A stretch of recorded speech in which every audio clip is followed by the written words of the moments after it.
Eminent YouTube, and welcome back to a new video with me, Rams fan YT. We're back for the third installment today of live World Cup football. And it's the final one for tonight: Saudi Arabia versus Uruguay. Both teams are employing a 4-4-2. I am running very behind. Kickoff is surely not that far away, rapidly upon us. So both in a 4-4-2. Saudi Arabia with Al Owais in goal, a back four of Al Harbi, Al Amri, Al Tam Bakhti, and Abdul Hamid. A midfield four of Captain Al Zasari, he's been around a while, Al Kabari, Kano, and Al Shamat. And a forward through two of Al Burakan and Chua. Uruguay have probably a stronger team with Muslera in goal, back four of Varela, Caceres, Oliveira, Vina, a midfield four of Federico Valverde, who is captain, Ugarte, Bentancur, Arujo, and a forward two of Vinas and Darwin Núñez. Probably a bit of a weaker team than some of the other historical teams we've seen of Uruguay's past, but certainly no mugs. No Edison Cavani, though. No Luis Suarez. That era has gone. It's up to these new boys whether they can carry on the Uruguayan legacy. Obviously, the first World Cup winners were Uruguay. We saw last year that Saudi Arabia has what it takes to, battle it out with the big boys as they managed to beat and take on Argentina. The only team who actually beat Argentina in the entirety of the World Cup last year. So, some Canadian officials and Italian officials making up most of the World Cup VAR team. In terms of the goalkeeper for Uruguay, by the way, he is 40 years old and has been at 4 different World Cups. Incredible longevity from him. So I'm not going to go through the teams again, even though they have just literally come on screen. But I will remind you of some of the players that they have got in there. Al Dosari is probably the most well-known one in Saudi Arabia's team. Not blessed with the most amount of well-known names, but neither is Uruguay. Is Muslera, who is looking quite good if he is the 40-year-old goalkeeper. Marcelo Bielsa, of course, is the head coach for Uruguay, formerly of Leeds United, most notably. Federico Valverde, I feel like a lot of people heard of. Bentancur with Spurs, and Ugarte as well. Darwin Núñez recently with Liverpool. Is he now playing in the Saudi Pro League? I can't remember if he's one of the ones who went to Saudi Arabia. If so, he may well have played up against several of these players already on the opposition side. But we know the Saudi Pro League has been growing in strength a lot recently due to a lot of investment within that club. I forgot that I've not actually set up my proper microphone. I'm going to try and do that quickly before the start of the match. It was all a bit of a rush before the start of this game. These breaks always end up overrunning. Half an hour between matches isn't a lot, but there we go. That should hopefully be working now. Bit of a better quality mic for you. The teams are in the huddles. We've got a Batman, as in the mask for having a broken nose, and one of the Uruguayan players. I didn't quite catch who.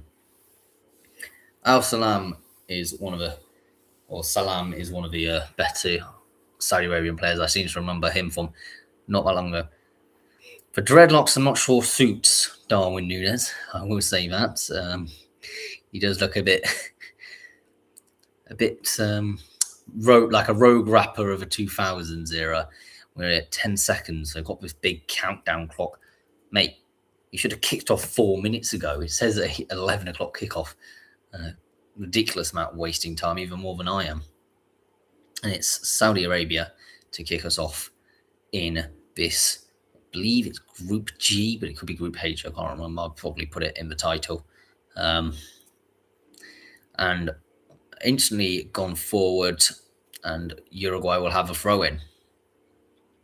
Uruguay actually have almost an identical kit other than the stripe aspect to their near rivals Argentina, who Saudi Arabia beat in the last World Cup. It is worth mentioning that it doesn't stop Uruguay coming in to this tournament as favourites. Currently they're playing this game here in Miami, home of Inter Miami is this stadium, owned by David Beckham, a club, and most notably where Lionel Messi plies his trade, amongst other notable footballers. Well, I think Sergio Busquets and maybe Dani Alves also, and Luis Suarez all potentially play for the club, but I can't remember. Luis Suarez, if I got that fact correct, probably the most notable Uruguayan player in the last decade, if not the last 20 to 30 years now. Obviously, there was that biting incident at the World Cup. Who could ever forget that? But yes, Uruguay have the ball now. They're just sort of panning around in the defence, to be honest.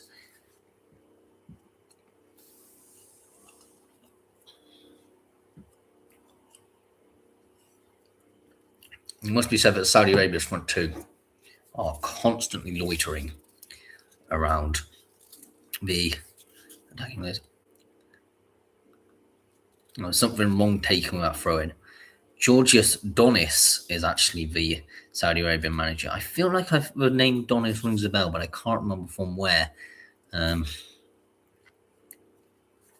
So Uruguay have it with their defence at the moment, and they're pushing forward together on that far side, and can't keep it in play.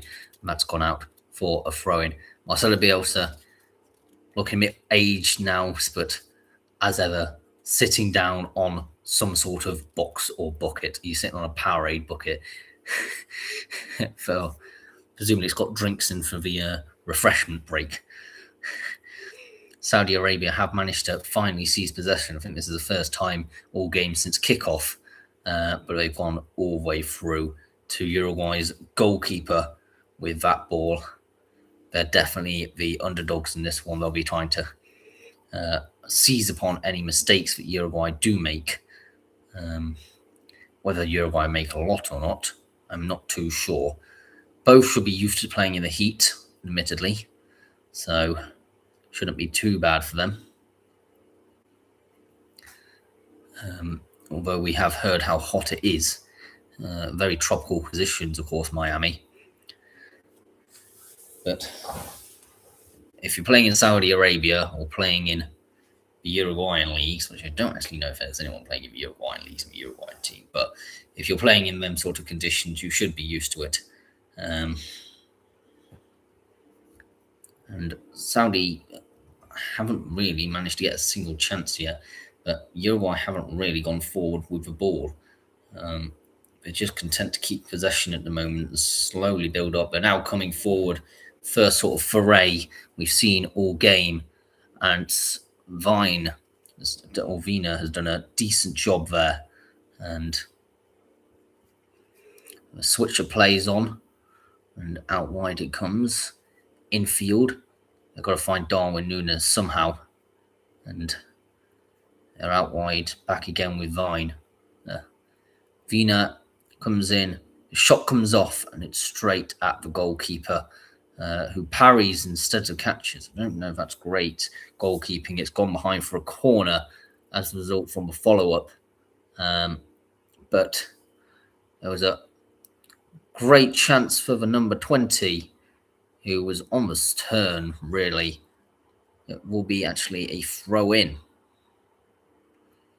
But I didn't mind that in the slightest.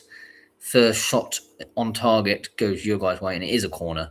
And the corner taker will actually be the one who took the shot, the number 20 for Uruguay. It is, I believe, or may not be. There's a couple of people who look quite similar in the Uruguayan team. Lifted up, headed down, no pace on the header at all, and can be well collected by Saudi's goalkeeper. It was Vinas with a header, I think, but it might have been Oliveira. And Uruguay will come again. Deflection taken and flicked on for Saudi Arabia and make a break here, but it's intercepted well. And they will defend this game. They're going to be very much on the defensive. Hopefully not as much as the game we saw earlier in the form of Cape Verde. That was quite frankly ridiculous, and I don't think Uruguay are anywhere near the quality of Spain, so probably not necessarily the same fear factor. Oh, that's a poor ball, and Uruguay come away with it here. But caught in possession, that will be a free kick for Saudi Arabia. You can't ever be sleeping on the ball. Not today, anyway. The ball goes forward. Saudi Arabia with a chance to make something happen. They're opting to do a switch of play. We've seen all sorts of teams start introducing this style of football recently. It's for modern day football, but it just takes one type of a coach to suddenly find out something that will ruin that style of football, and it will all have it all over again. It's a run down the wings by Uruguay, but unfortunately the run comes to nothing as Saudi Arabia get possession back. The Saudis at the moment haven't really had much opportunities going forward, very much backs against the wall sort of stuff, but a long lifted ball forward, trying to win the aerial duel, but Uruguay come away with that. On the right hand side, and he's going to have another switch of play. I imagine Venus will receive it shortly, but not until it comes from Bentancur. And being all completely surrounded, there's a player in blue down injured, but Saudi Arabia don't care. There's a chance for a counter-attack here, and they'll whip a cross in. It's headed away. The phase of play isn't yet over as Saudi Arabia come away with the seconds. Certainly a chance here. They've gone and opted to go wide. And cuts inside and back, and this may go all the way back to defence. It's unfortunately the habit of switching play that instead of doing the speculative across the whole length of the pitch, they have to go through 5 or 6 players to do the same move. The target is definitely using the wing at the moment. Oh, that's a slightly too heavy pass, and Uruguay will regain possession.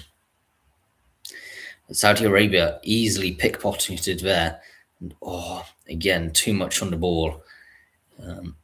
As I said already in some of the games, these early group stages games, they've not actually played a lot of football together, these national teams. And so the rhythm and pattern of play is all a bit skewed, to be honest, because they've not got that same levels of communication and skill.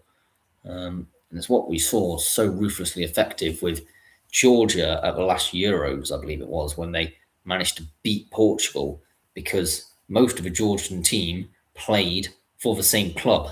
So, and Ukraine historically been relatively successful at a similar thing as well. A lot of their players playing for Shakhtar Donetsk or Dinamo Tbilisi, take your pick.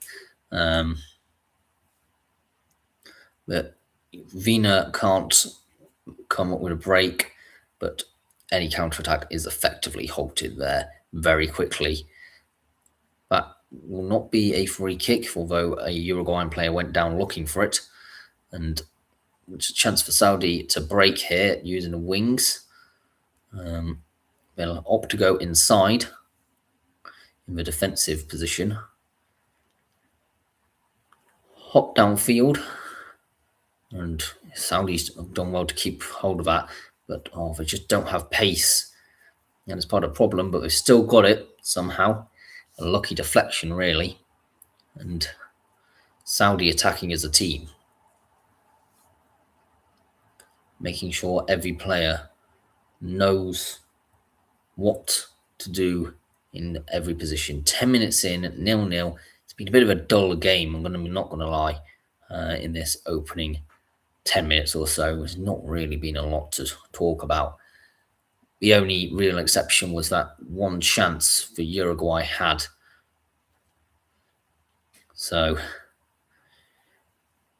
it's gone hoofed downfield by the Saudis goalkeeper, headed up, but there's no second player. Every time these headers happen, you need to make sure that there's someone else around you to at least, come nearer to your players, get the second balls.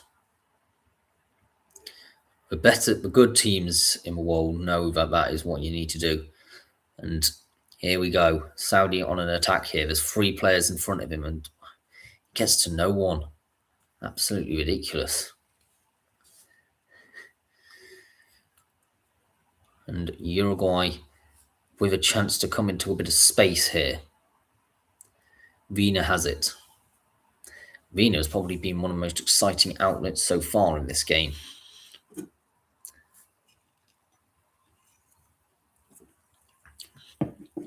Well, from my perspective anyway, which is, although because he is on the near side, so it's a bit easier to see. It's on the right-hand side this time. But the conservative levels of passing is doing my nut in this World Cup. If you didn't know, I mainly watch non-league football, so seeing this type of football really, really drains me because it's so lack of intensity. And it's just not effective. It means you occasionally score a goal if you manage to get through a defence. But it's a very small chance, and if everyone's playing it, it becomes incredibly dull and boring.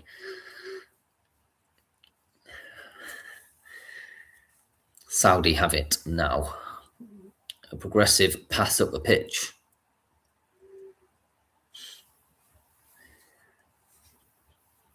I was having a discussion just before I came on air about where does this World Cup rank so far in the ones that I've watched. So I've watched every World Cup since 2010. And I would say this is joint bottom with the 2014 World Cup, which had the most boring World Cup final with a 1-0. There was a lot of hype around it, but Brazil got destroyed, to put it politely. And I seem to remember it mainly being dominated by diving, which already seems to be happening and creeping into a fair few games already. Thankfully, not this one at the moment. I don't want to speak too soon, of course. There's not even been a free kick at this moment in time. That will change? No, it won't. This referee's just letting game go at the moment. He's dressed in pink. Almost like an Inter Miami kit himself, actually. You don't get many pink club or national team kits, so I think it makes sense. And I think the normal, either black or, definitely the black would be a kit clash with the Saudi team, I would suggest. Because I think they've got black shorts. Although the referee also seems to have black shorts, which is a bit odd. The yellow Saudi goalkeeper hits it downfield. And here we go. Potential opportunities. There's a lot of players in front, but not a lot of people thinking of using them and keep on squaring with a 1-2 instead. Lifted out into a man in space. This could be something. This is a Shajid. He opts to go back instead. Oh, and the loose ball sees Vina come away with it.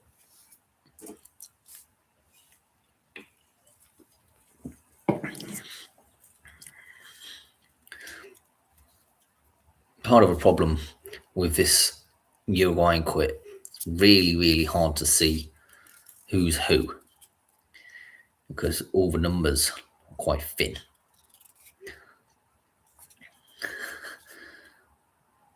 Oh, Vina's gone on there and it was closed down as well, was it? Yeah, it was closed out for a throw-in, which Vina will take. And it was number 23, I think, who got on the end of that for Saudi Arabia. And Uruguay have a chance to come forward here, but everyone in a green shirt is behind the ball in their own half at the moment, very much pent in. I wonder how the Saudis are feeling at this moment in time. Throw in for Uruguay. It's taken quite defensively there. Not necessarily sure that's the great move. Vina will have it. Again, opts to go backwards. Saudi again attacking in twos, and if Uruguay make a mistake in one of these passes around the back here, they could very quickly be punished. And Uruguay coming forward now.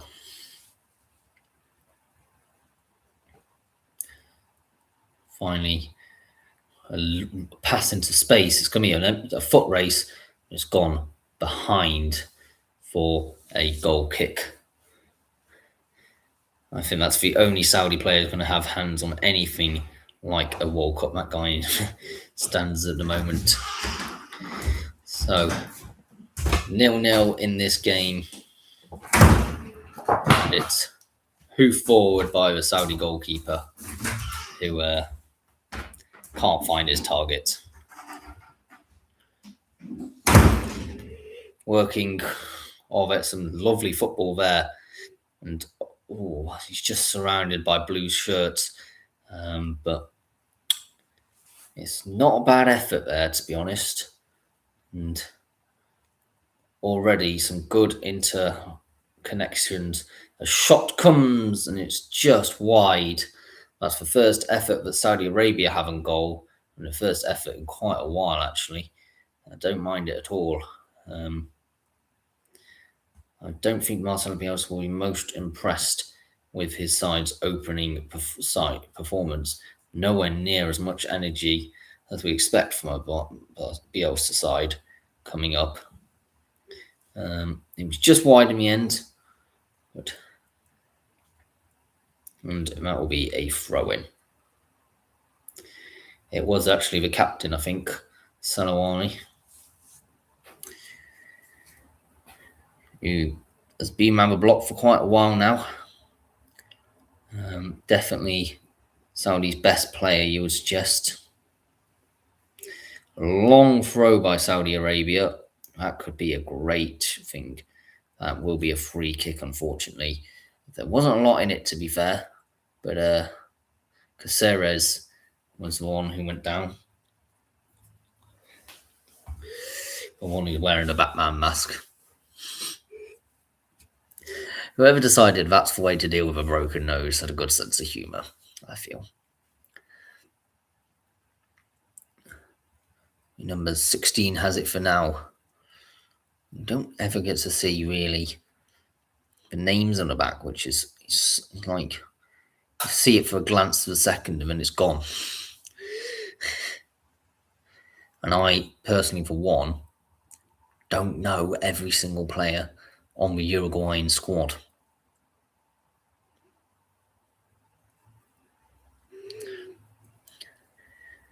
And that's a great long ball there. There's a chance here. Vina in a 1v1. He's got the ball under control. His whole situation is absolutely ridiculous. This should be a free kick for Uruguay. Well, in fairness, there was no way he was out there. He was going to step down. Okay, yeah. Finally, for justice has prevailed. There was a long, long time. The player was basically just standing on the other player. It was like, I don't know if you saw that talking animal things, one animal above another. It was a bit like that. And number 12 can't believe, like, what? Well, yeah, but What was the player meant to do in that position? Darwin Núñez will inevitably be the target of this. And it's taken. It's hit up. The second ball's coming in. And, it's coming away. And, well, Saudi can break here. And they've actually managed to get themselves a throw in.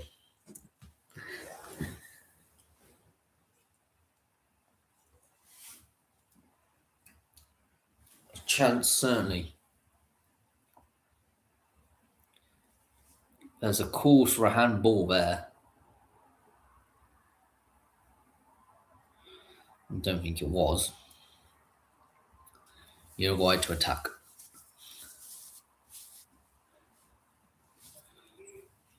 We're 20 minutes in, by the way, and it's still 0-0. There's just nothing happened in this game. Two quite middle of the road countries in terms of footballing ability. And that's a poor situation to be in. It was a back pass, and I think it's gone out for maybe even a corner. Yeah. That was a really bad back pass there. That's a groovy goalkeeper kit in orange, by the way. I feel like you have a license to do whatever you want on a goalkeeper kit, and it's always going to be slightly ugly, isn't it? Right. A Saudi Arabian corner kick with no pressure whatsoever, by the way, inducing that. It's poor, but they'll have a second bite of the cherry if they can get the cross in. But they are being tracked quite effectively. And Uruguay, well, if the ball was a good one, it would have been able to start a counter-attack, but it wasn't. Instead, it's gone all the way back to Uruguay's goalkeeper. Now, there's a get and go here if they wanted. Again, opting to go backwards instead of forward. When I started supporting football,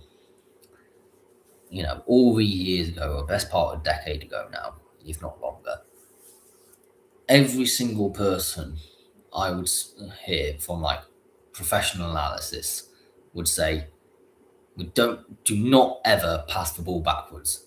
You either pass it sideways or forward. If you're passing it backwards, you're going the wrong way. Where has that completely changed now? Why?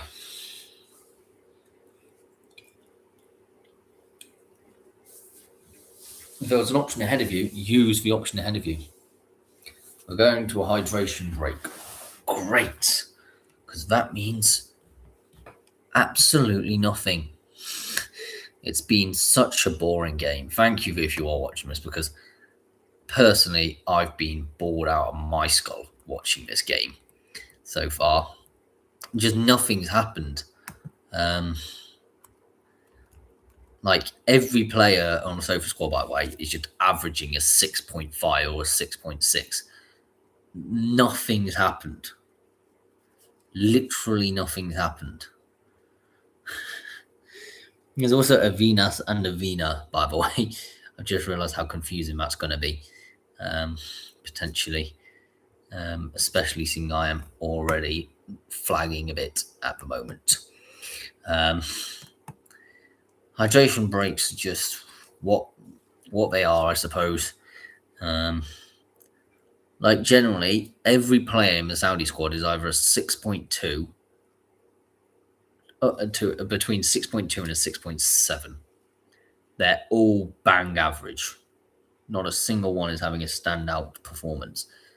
And the best player so far is on a 7.0. I actually feel bad for the 6.2 player, to be fair. Al Burakan, I don't think he deserves that. I'm not entirely sure why he's been given that. Maybe he's not been further forward enough. But Al Dasari, I also thought, shouldn't be on a 6.4. I think he's been decent. That's one of the ridiculous anomalies of this software we're using.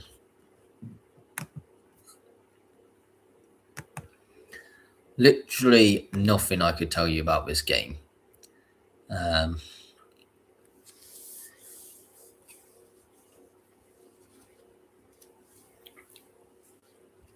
The subtitles are having an absolute mare, by the way.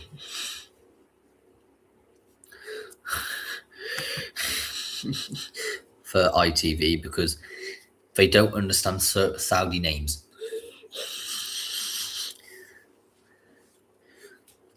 So I can't even use the subtitles. So not only do we have horrifically hard names at the back to be able to read because of the fonts, we also got horrifically bad subtitles if I wanted to use them. But the hydration break it is in the baking Miami sun.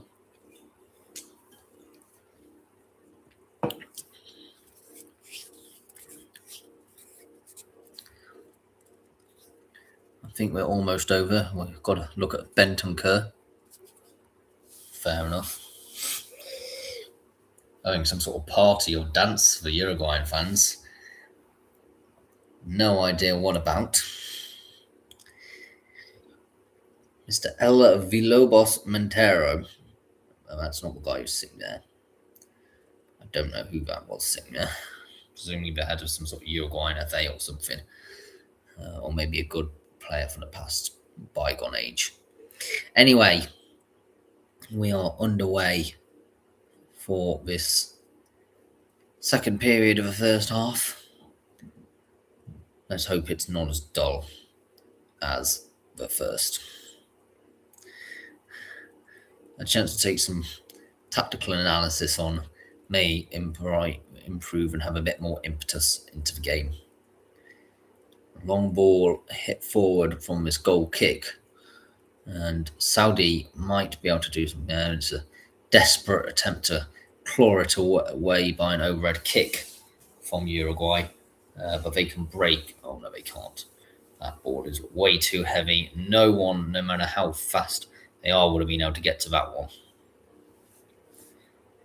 Throw in from Saudi then. Flicked on again. Yet again, I think it's Ugarte this time with a having to get back and defend. Flipping up, that was a decent enough effort, but it's going to be given a free kick. I'm not sure about that. Caceres was the one on the ground again. Ferraz, I think, the one who was penalised. I'm not sure what for. Oh, yeah, but he has just sort of body slammed him, hasn't he, Ferraz, into Caceres. Not even aiming for the ball. He thought he could get away with that, didn't he? Let's be honest, he thought if he counted it as an aerial duel, he could get away with it. Uruguay on an attack now. And they've got themselves a throw-in a dangerous position. Darwin Núñez doing some great work there.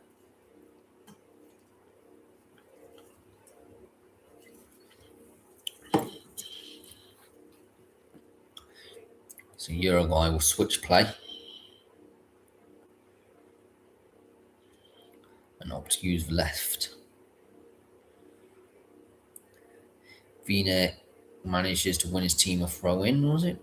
Oh, it was one of the ones on the left there. Saud was the player who fell on the floor for some reason. Not too sure why that was.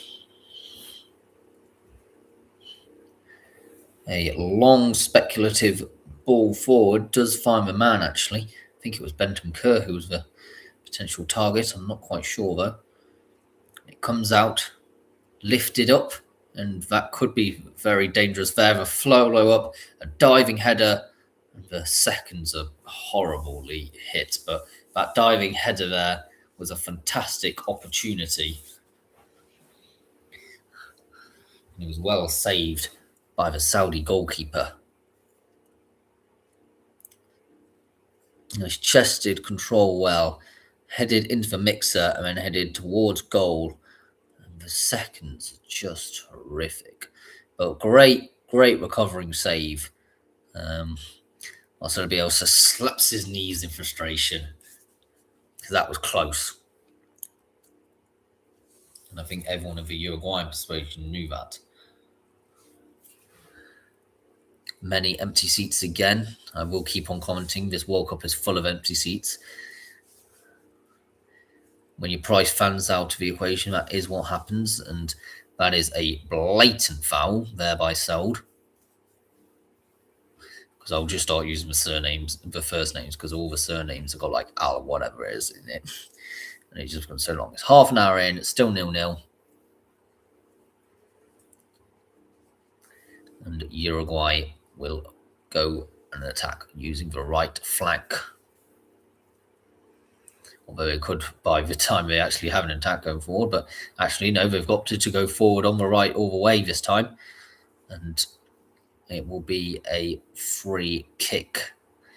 Vinas, the one with the perpetrating, just caught the legs of the number 24. Was it Vinas? Just looking at the action earlier, that's a wonderful diving header from a number. Who was it? It was a 21, I think, the diving header. A fantastic effort. He was close.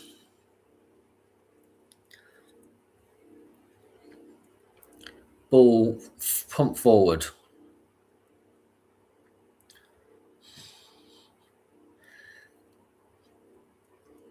And a lot of players here are just getting used to performing at the World Cup again. Many of them for the first time. It's a very new and fresh-looking Uruguay squad compared to some from bygone eras, and it's not necessarily the strongest Uruguayan squad either, I don't think. Utilising the wings quite effectively, though. But Saudi will come away with it, having far many more defenders in the position there than attackers. A long ball forward. The goalkeepers come out here. That is a risk and a half. They can count themselves a bit lucky and fortuitous that they've managed to control that, because that had a mistake written all over it. Sometimes doing runs out, not always the best move. Vine has it now. Cuts inside. Forward attack running it is. Vine coming across. Vine's got it again.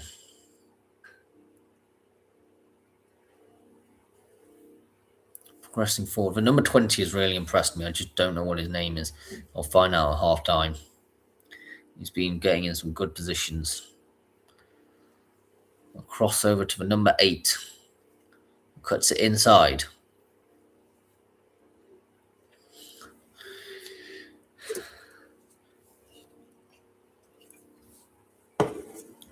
I might even get the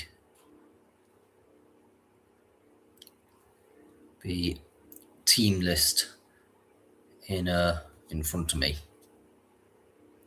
There's a great chance there, and that's why I don't like getting a team list in front of me. It's been Araujo, who's been quite impressive, and Valverde. Darwin Núñez with the almost chance, but the goalkeeper Alois claimed it, managed to get his hands on it, but both were towering up for it. A lot of respect given. With Darwin Núñez now at Al Hilal, Alois is awesome Saudi Pro League. I wonder if they've come up against each other. Surely must have at some point. Saudi on the attack for a change.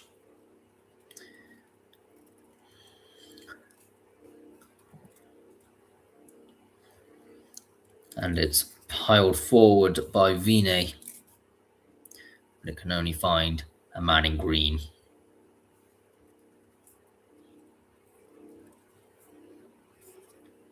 must say it's also been relatively impressive at the moment has been Kano for Saudi Arabia. And all this is an impressive run here. That will be a free kick. A great run from deep. It was a great opportunity. It was Al Harbi who went down. Benton Kerr with the challenge. And it will be a free kick from about just over 30 yards now, I'd suggest.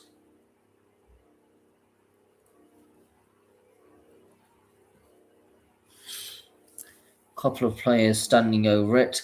Al Joyar or Al Zassari.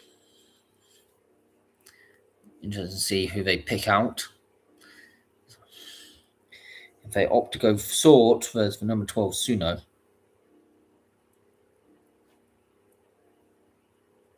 Or Saoud, rather. Saoud Abdul Hamid. But they opt to go far in. This goalkeeper comes rushing out and manages to get goes out for a corner.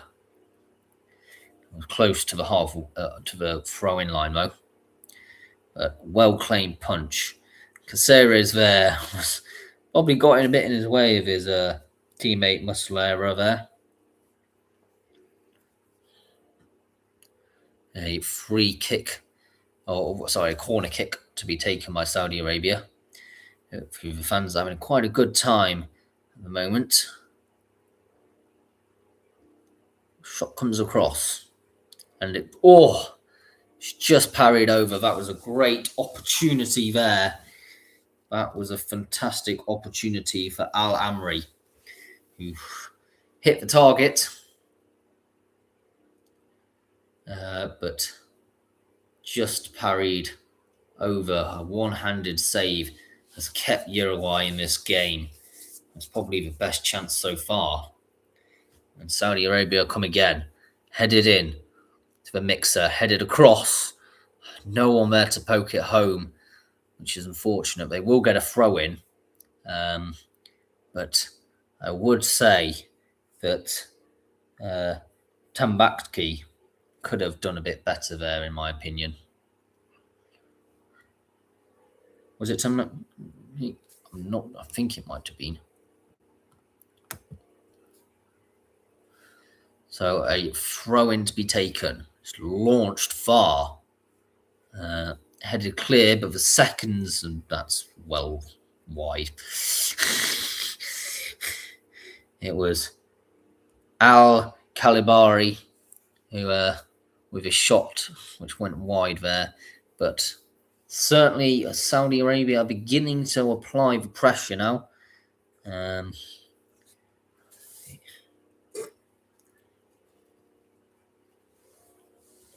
Massively grown as a nation footballing wise in the last few years,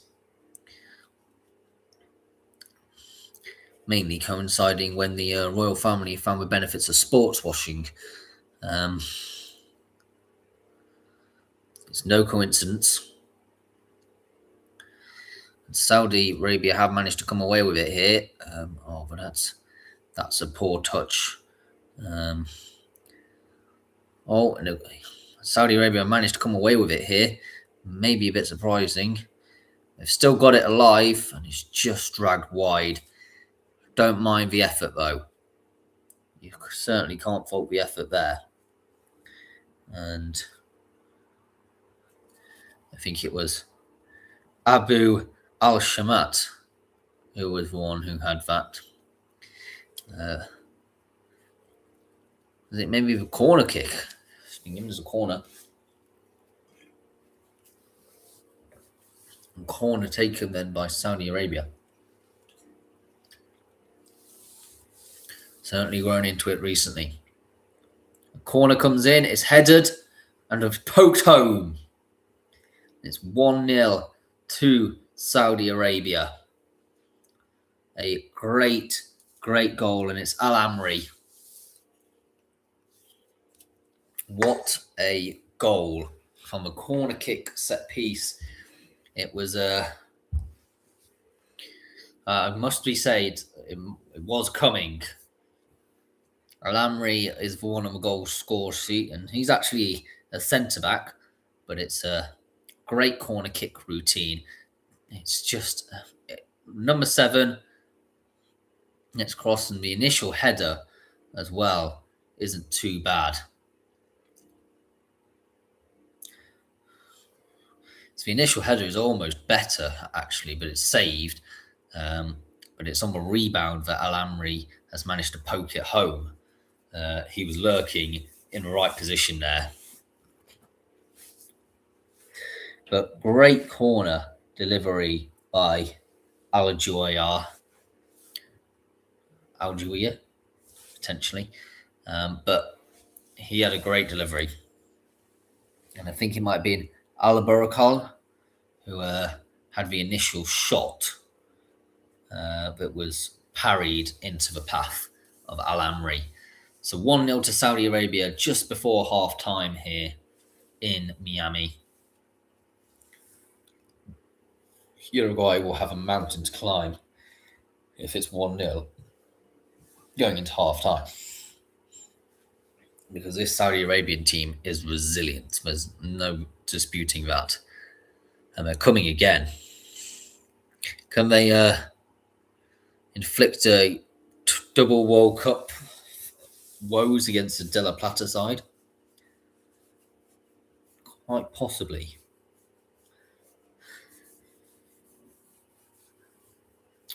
Great concern for Marcelo Bielsa, who's looking a bit perplexed in what to do. A lot of his options haven't been necessarily performing for him here. They are finally moving forward with the ball this time, at least. Araujo has it, I think. Is it Araujo? And that will go out of play. And they've given him, interestingly, the Saudi Arabian way. I'm not necessarily sure about that.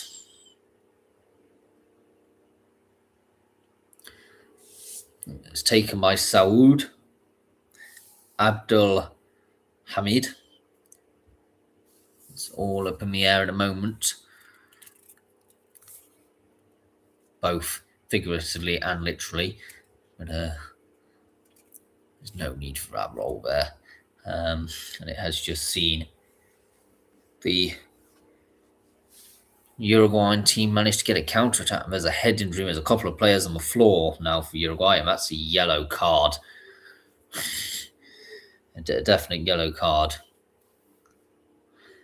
Igarte initially was the one who managed to get it. Vines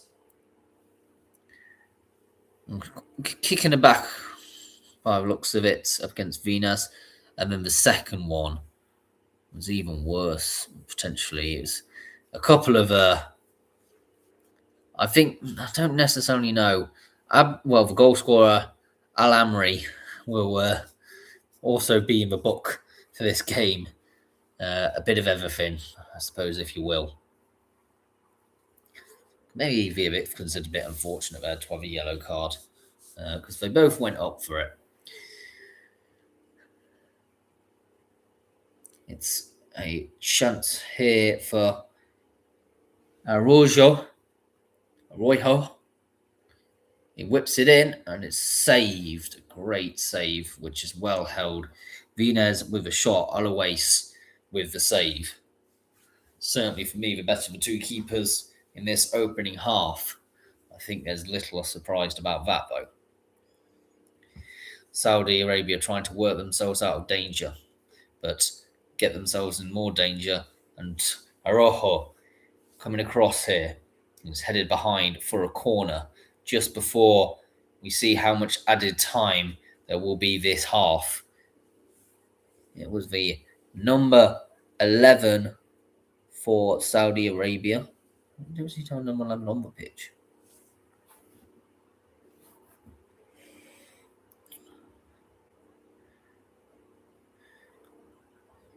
Maybe I got that wrong. Cross comes in, headed away. It will come back again in the second phase with 4 minutes of added time, headed more clearly, purposefully this time by Saudi Arabia. And it's back with Uruguay, though, in the midfield. Long ball forward, surely offside, ref. It's cleared, a bit unconvincingly. And it has been given as offside. I was going to say Araujo was miles off.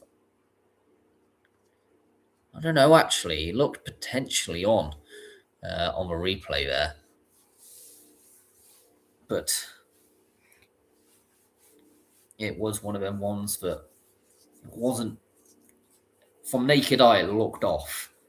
But on replay, it looked a bit closer.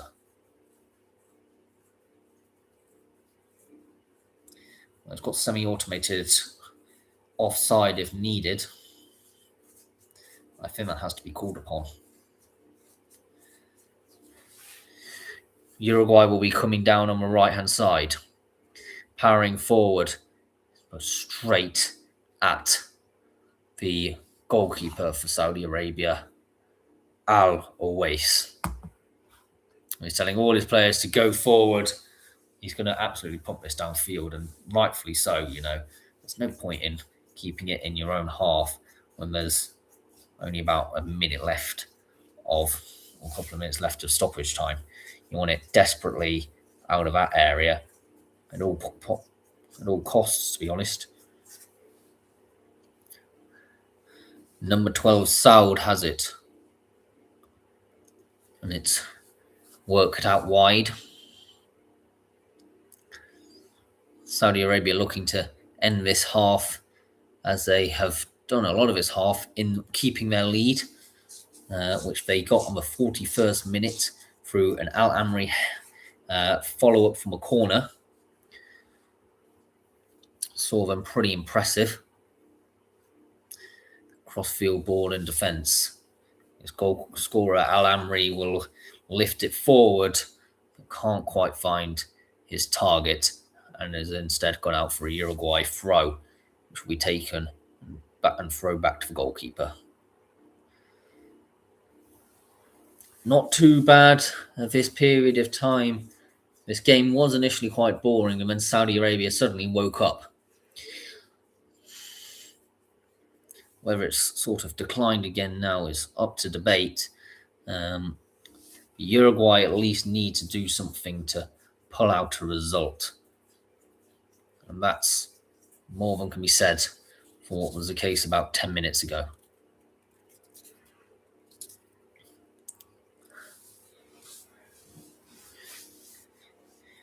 Uruguay working as a team for once now. They weren't working much as a team initially. Lifted ball over, a great ball as well, but it's bundled out, and I think that will be a corner. Or has it been given as offside? It's been given as offside, unfortunately, because that was a good opportunity. Oh yeah, he's miles off.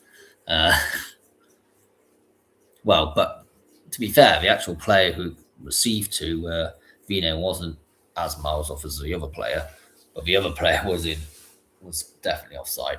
But both of them were. This will be the last action of a half, I can guarantee you, as this goal kick is taken. It's just pumped downfield, and that is half time.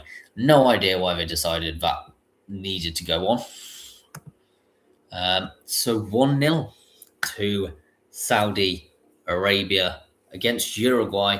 Maybe a bit of a shock to the system for a lot of people there, and that will change a lot of things, I imagine, for this half of football.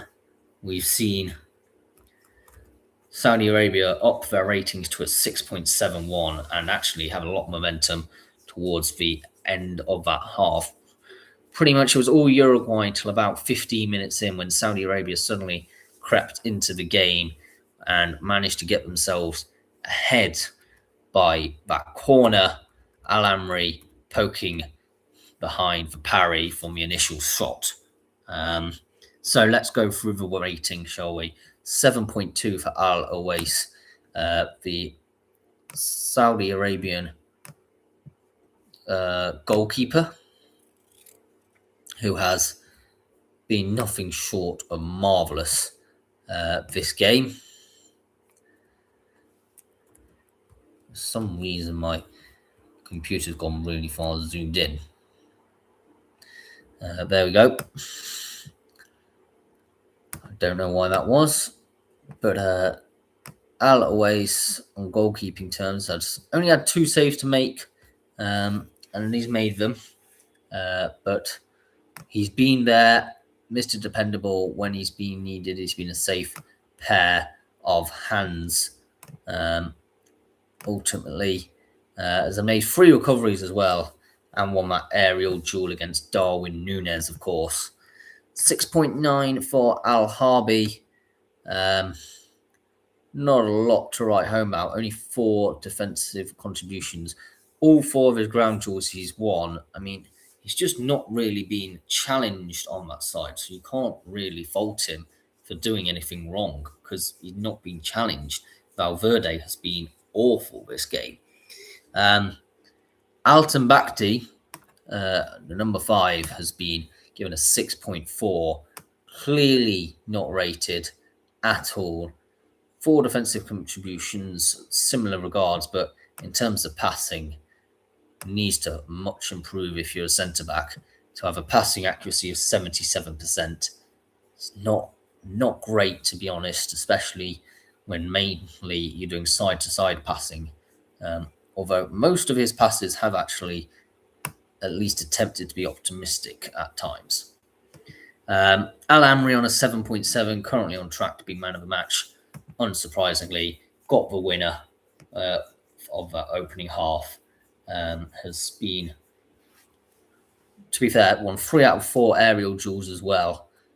So he's done his defensive piece. In terms of passing, much more progressive in terms of his passing as well. 19 out of 21 passes he's done has been accurate at 90% accuracy. And he's at least tried something.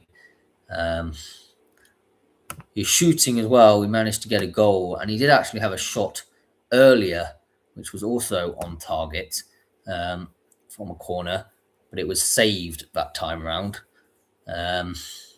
So clearly a threat from set pieces, Al Amri, and someone to keep an eye out. He did obviously get that yellow card just towards the end of the half time.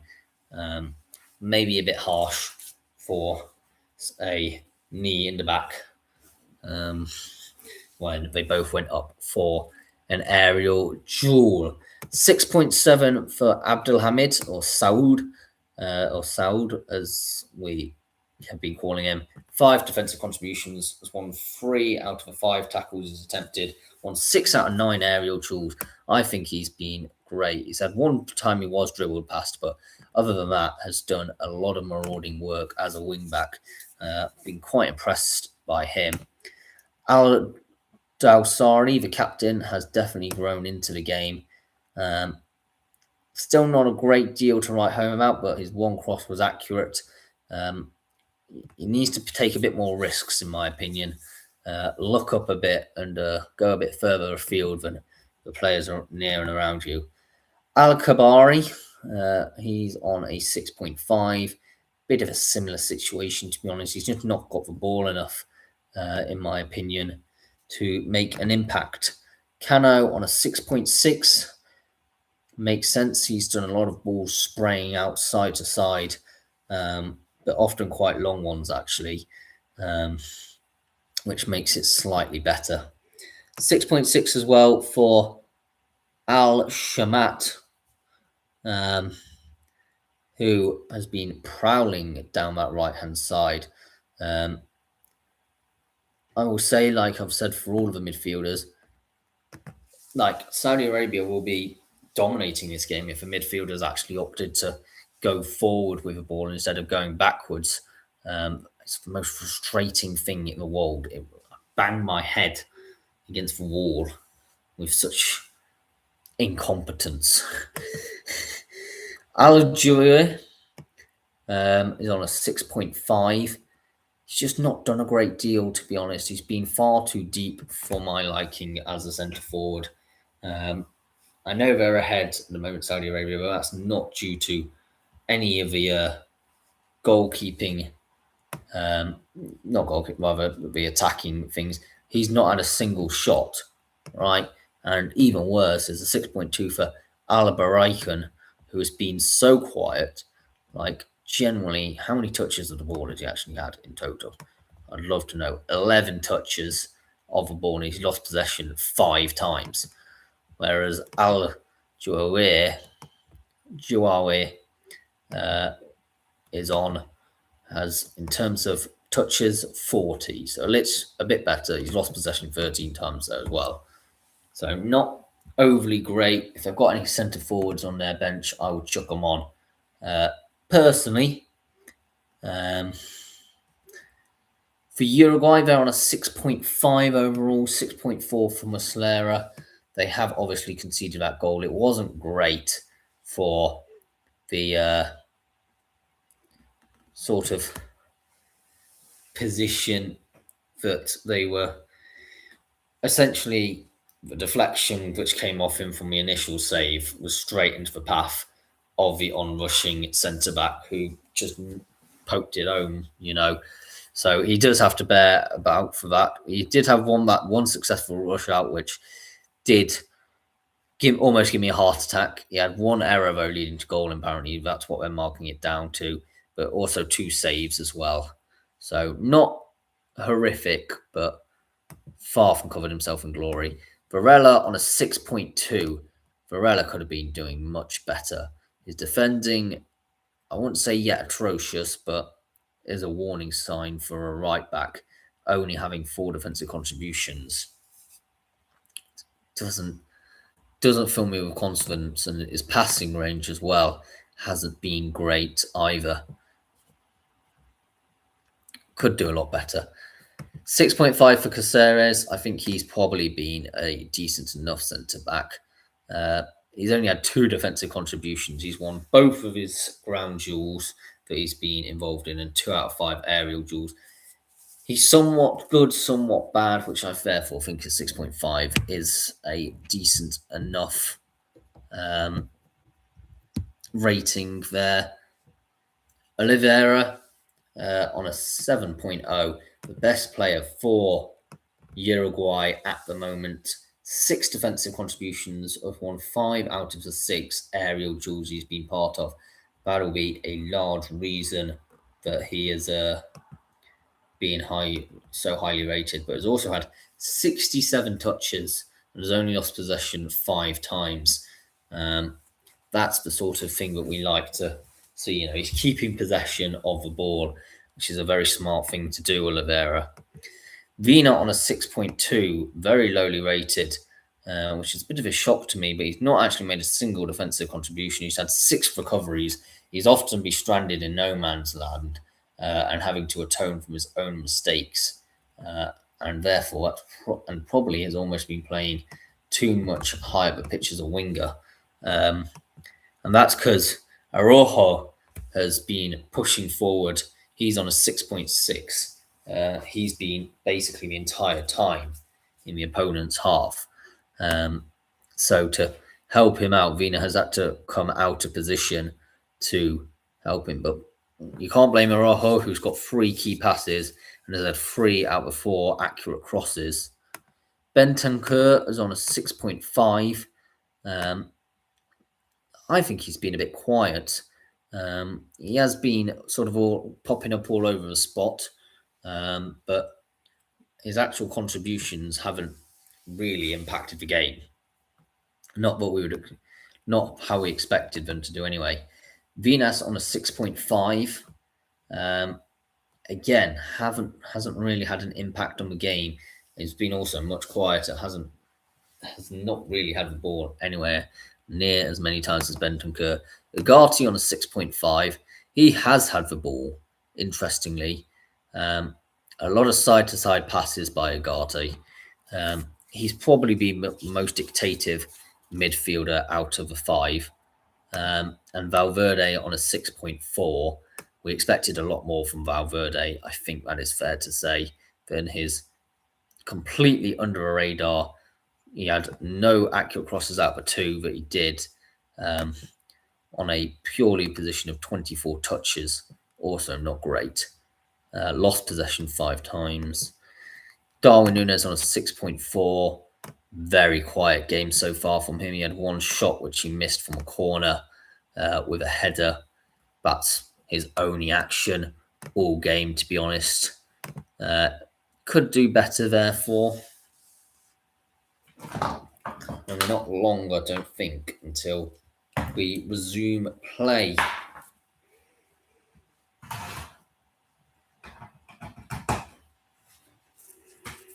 So, do Saudi Arabia manage to keep themselves ahead in this game? That is what this question is on every single person's lips right now. Can they get the performance offer? We all know that it's going to be an uphill climb for them to do so, but it wouldn't be a miracle, but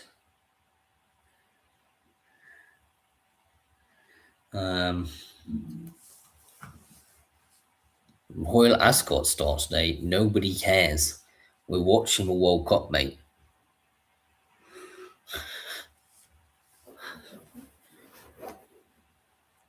Flipping heck. Come on.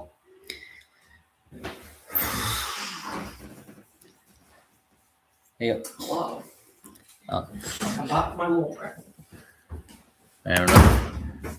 Right. We are at the half-time stage. 1-0. Who's playing? Saudi Arabia against Uruguay.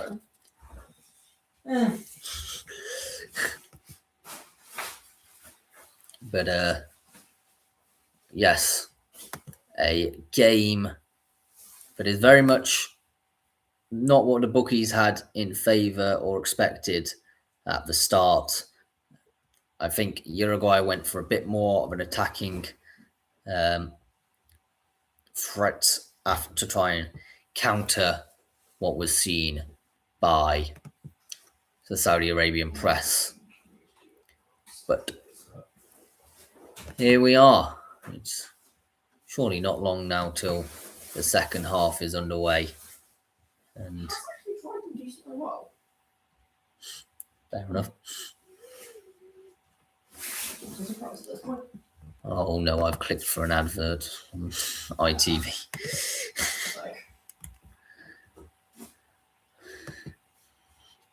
When you end up accidentally clicking an advert, not what you want.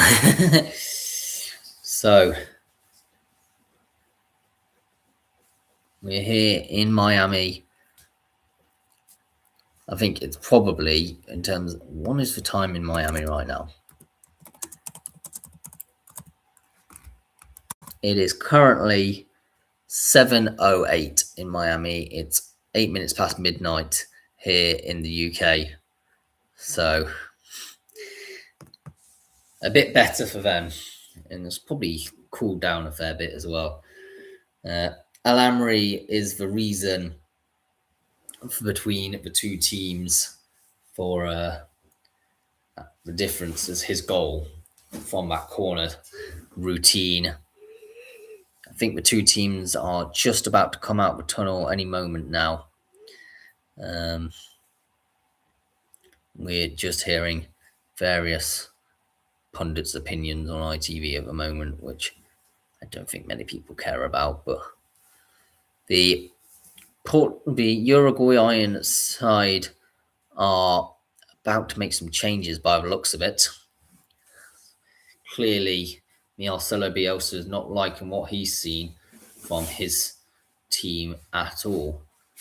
He's making a double substitution at half-time. We rarely see substitutes at half-time anymore. It's been quite a while since that's happened. But it's understandable. He needs a reaction of some sort, and we'll be hoping these two players provide it. And the Saudi Arabian team is about to come out of a tunnel. The players that Uruguay seem to be bringing on are, well, we'll get it for in a minute. The Saudi Arabian team are coming out. I don't think they're making any changes, but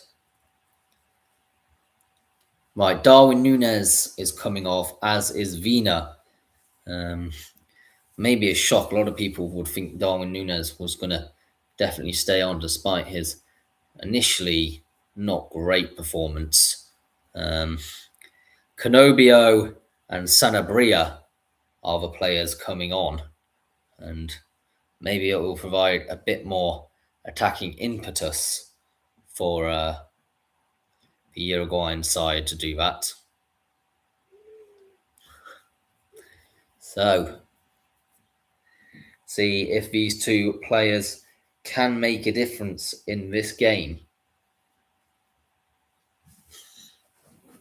Certainly something needed to change at half-time, and for Marcelo Bielsa, it was a personnel change.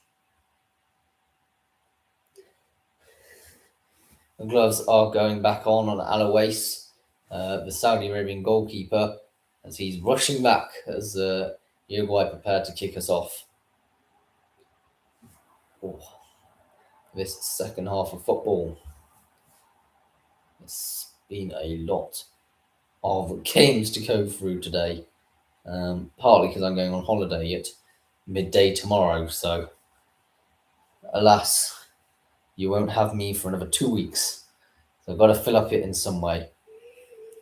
Right, here come Uruguay down on the right hand side. Instead, they're deciding to cut in field there.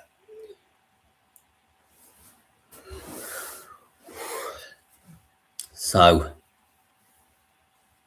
options all around here, and there you go, already much more optimistic option taking. Well, let's say that as soon as I said that, they decided to play a conservative pass, but not for long, and they are now going forward. Araujo, and there's a header, a glancing header across.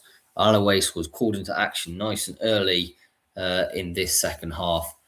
I think we are going to see a bit more of a sustained Uruguay attack, and they already have upped a gear after coming out with fire in their belly after half time. They're running into the penalty area here, and it's having to be kicked behind for a throw in. Instantly, Tambakti called into action as Uruguay will come and attack. It's a good move at the moment. I've certainly been impressed by the number 14 who they've brought on, and it's going to be cleared, or at least half cleared. Okay, it's offside. Canobio, I think it is, who was impressed already for me in this, having been brought on. They're having to drag some saves already out of the Saudi Arabian goalkeeper. It's an inspired personnel change. A long ball forward. But it's well, Uruguay can't keep that. Well, they initially did have it, but Saudi Arabia have it now, and now it's their chance to go for a break. They cut in field, but out for a throw-in.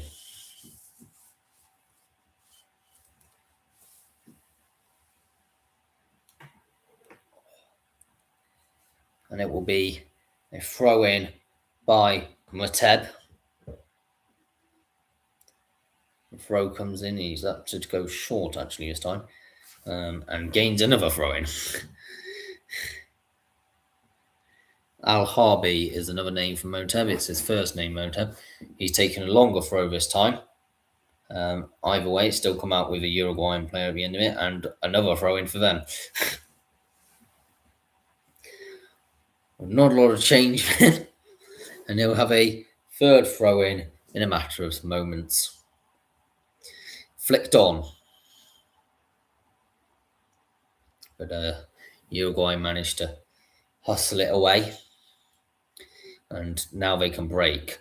And they've got a long path here. Well, a cross-field pass there would have been a great one, but they're opting to go short instead to work their way up. But it does eventually end up with Canobbio.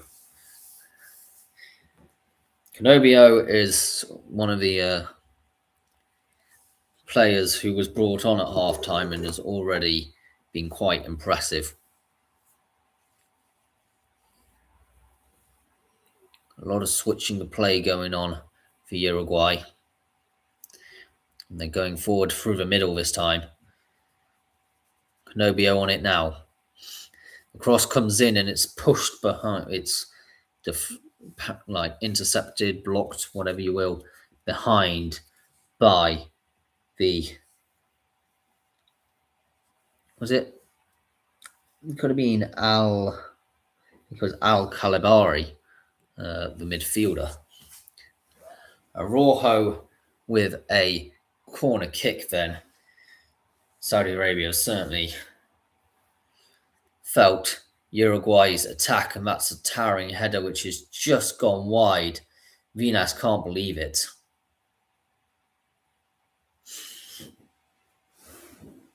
He was determined it came off his marker, and I don't know about that, to be honest.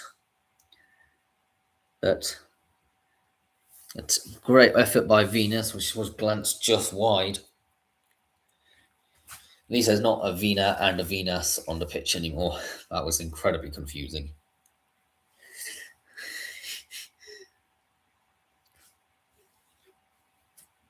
Uruguay's attack coming. There's a lot of positions.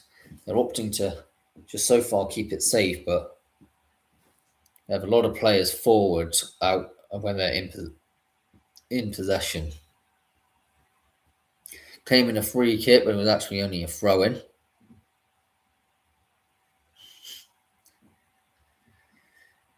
And I wonder if Newcastle's owners are in attendance here, the Saudi royal family, or the one who's a prospective buyer of Derby County. Uruguay are attacking again. Comes across, it's headed, but very much wide and out. But Vinas already looking much better in this second half of football. That is offside, however. But it wasn't bad from Vinas. It was worth a chance. It was only half a body off, was fractions in it. Uruguay smell a chance or an opportunity here to level the scores. Lifted high and onwards, and it's cleared away by Uruguay. Was their defensive switch they took as Vina came off Sanabria. Most people weren't expecting maybe Vina to come off at half-time. You don't often make defensive substitutes, but it comes forward here. Cutting field. Plenty of space operating here. It's going forward out wide, and that will be deflected behind. It was great work all round. Several players involved with that.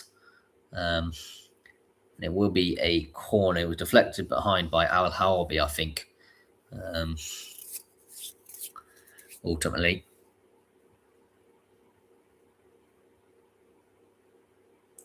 Araujo to take this.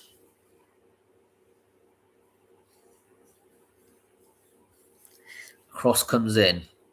headed in and on pretty much almost on the line clearance there by a Saudi Arabian defender. They're having a bit of sustained attack at the moment. I think it was Ugarte with the potentially over Vinas with a shot.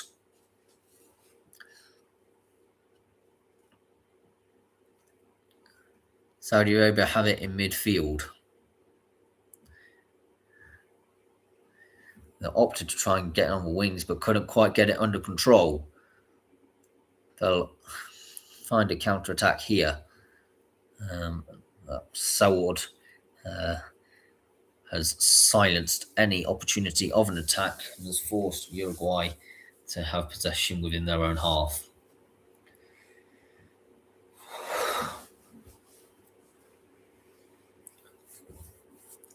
Uruguay has it now in midfield, progressing into the final third. Some nice movement here. The cross comes in, and it's how is that ended up there? I do not know. But Varela has had a much better half as well with him playing forward. He's made a great run there, but he can't quite get to it as he's blocked off by a Saudi player. He was headed clear, and that will be a Uruguayan throw-in.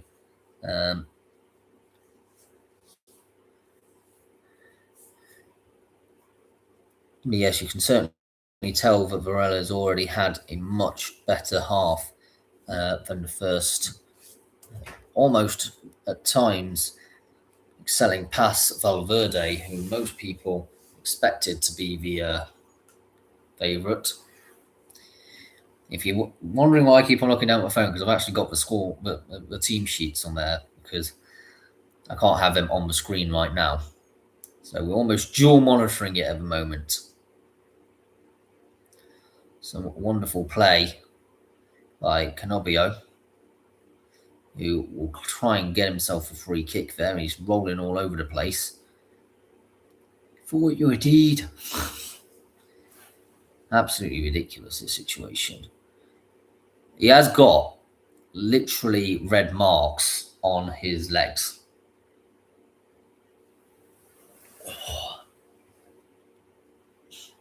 My back is beginning to hurt from doing so much streaming here. He's just stuck a leg up, hasn't he? He's had a slip for number 24. He's lifted his leg up. It was Al Harbi, and there's got to be potentially a look here, at least at the VAR. Canobio is on his feet, but he is pointing. Look, I've got stud marks, literally in my thighs. How is that not a penalisable offence? I'm going for Saudi Arabia, but they'll throw it back to a Uruguayan team, I can guarantee you now.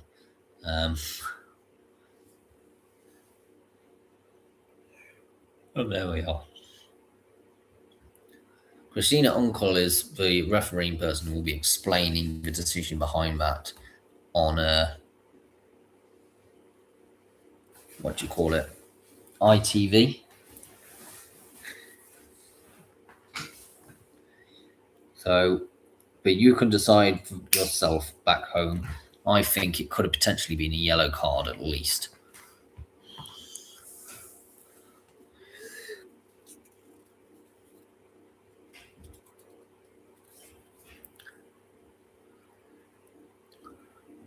And Uruguay coming forward here with Rojo. Is it Rojo? I can't quite tell that actually. I don't think it was. It was Varela.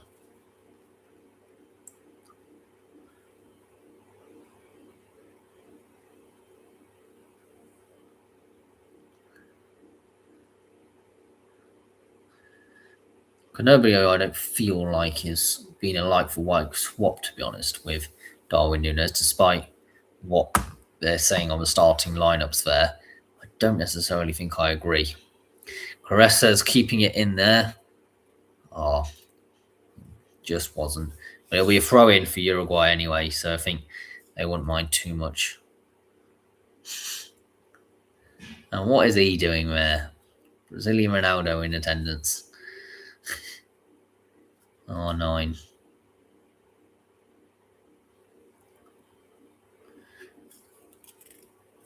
Uruguay have it. A lot of blue shirts forward. One of them is miles offside, by the way. Varela with a cross. Headed well wide by Canobbio. Canobbio.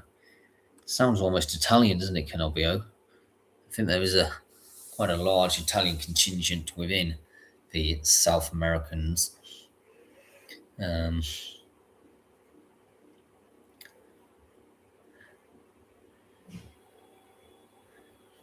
Launched forward by Saudi Arabia's goalkeeper.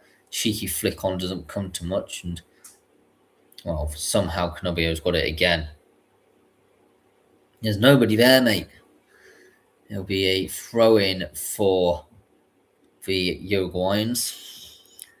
Canobbio is a very different player from Darwin Núñez.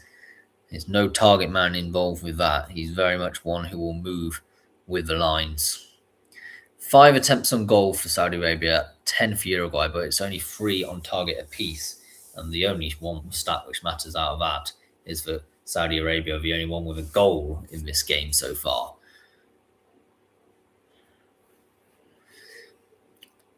So, it's out wide by Varela. Shouts for a penalty, but I'm not convinced, to be honest. A long-range speculative effort sits against the upright. Agati, I think it was, with a long-range shot. What a chance for the lad. Plays for Manchester United for club. And that's what we're teaching them there, then flipping heck, because that was almost a wonderful goal. From outside the penalty area, he's just let one fly and he's hit the bar. The goalkeeper was full stretch. Actually, the goalkeeper's parried it onto the bar there. That's got to be a corner. It's very, very close.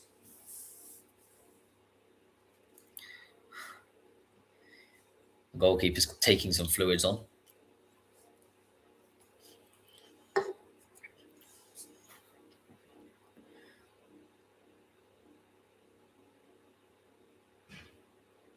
I'm not entirely sure why he sat down, to be honest. Was this a penalty?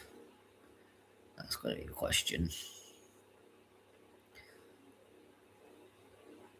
The boot's off from Arabia. He's doing everything, isn't he, to sort of try and get something. I've got stun marks in my right leg. Now my left leg's lost the boot. When are you going to give a foul, is the question.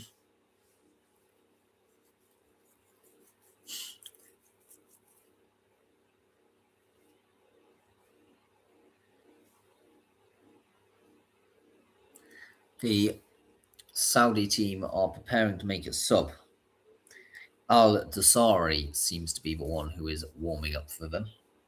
And the goalkeeper is obviously warming up, which would be a huge blow, as I think Al-Awais has been arguably one of the best players for Saudi today. He's just gone absolutely full stretch to save that. The follow-up was not as good, by the way, for I think it was Sanabria, another one of the substitutes who came on, who went for the rebound.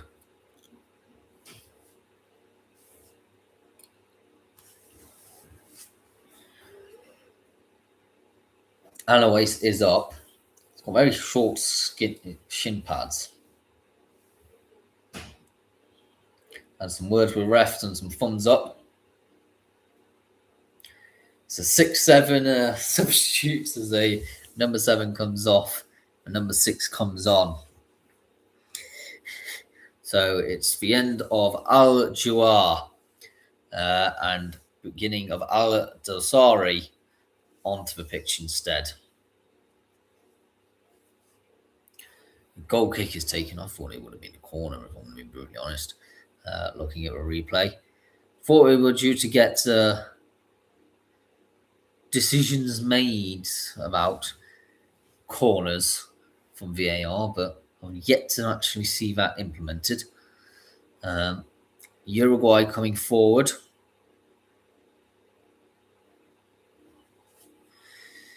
That really took the sting out of the game, that injury break. So there's a possibility disrupting a bit of Uruguay's flow as well.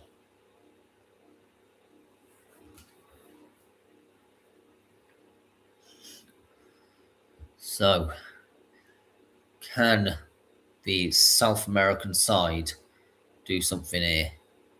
They've got themselves in a position with Canabio, who is playing much deeper. They move someone else instead of Canabio up in sort of a target position almost. We don't really have a target man at all at the moment in time. That counter-attack was swiftly dealt with by Uruguay. There was a brief flicker of chance of a dangerous position they found themselves in, but it doesn't matter in the end. Varela has it. Goes inside. He's been operated as a wing-back now, which wasn't the case certainly in the first half. They're all attacking much more as a team, and that will be a throw-in for Uruguay. I feel like it mustn't be comfortable sitting on a plastic box for a full 90 minutes. The cross comes in, and it is cleared, and the second one will be cleared as well by Saud.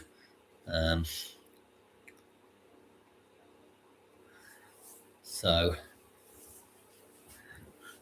Uruguay have it though. 65 minutes in, still 1-0 to Saudi Arabia at the moment. Have managed to see through a bit of pressure applied to them by this Uruguayan side. That is going to be a free kick though.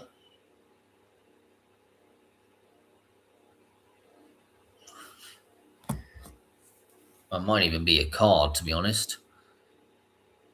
He's lashed out a bit. The number 26, Abu Al-Shamat, has given away a free kick. He did punch Arajo.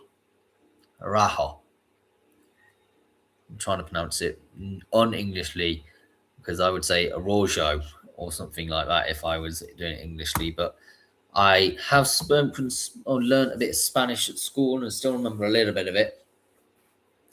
A good opportunity here for a free kick taken by Valverde. Hasn't done a great deal in this game, to be honest, Valverde. So here's his chance. And he's gone for a shot, interesting from that angle. Varela has tried it on the rebound, but can't get there. Valverde's effort was much closer.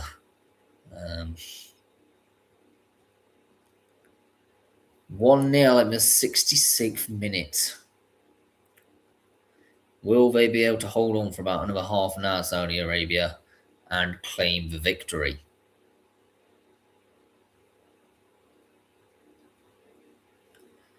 There was some great movement there, by the way, but it was just too close to a goalkeeper. There was a chance because coming in was Vinas to potentially poke it home. Saudi Arabia in a promising position here, but it is cleared by Varela, who's doing his defensive job as well as offensive jobs.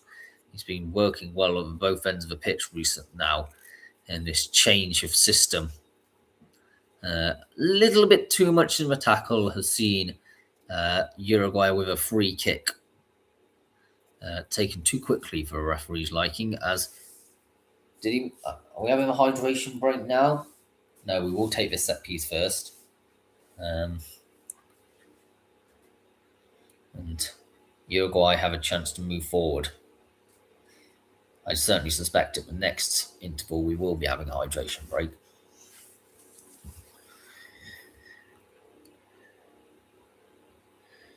Moving forward, Varela out wide.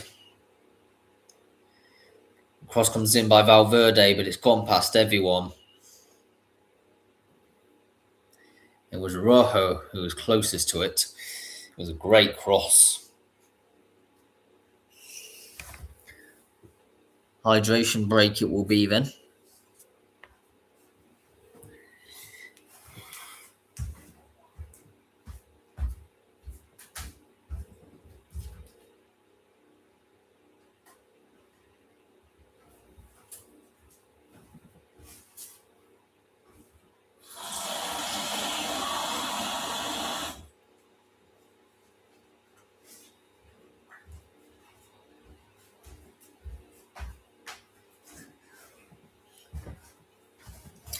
Everybody can keep hydrated as well.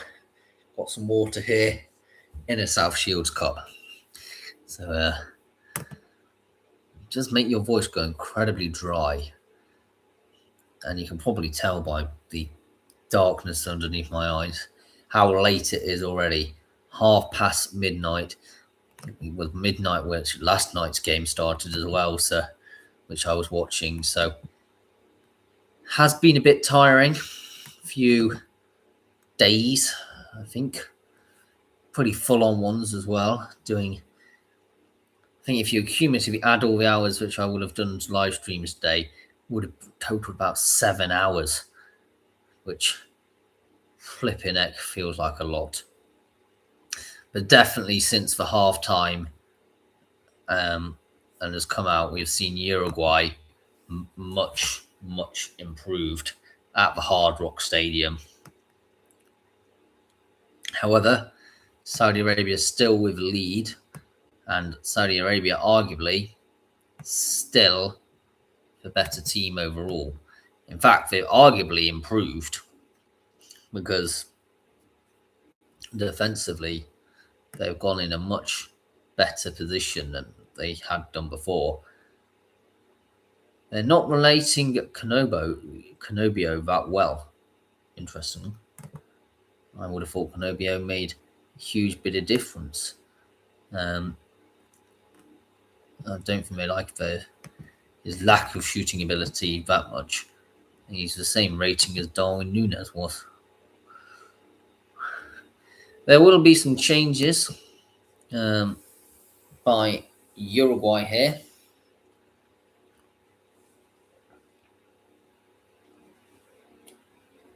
Not long for wait till England versus Croatia. It's a matter of about a day and a half.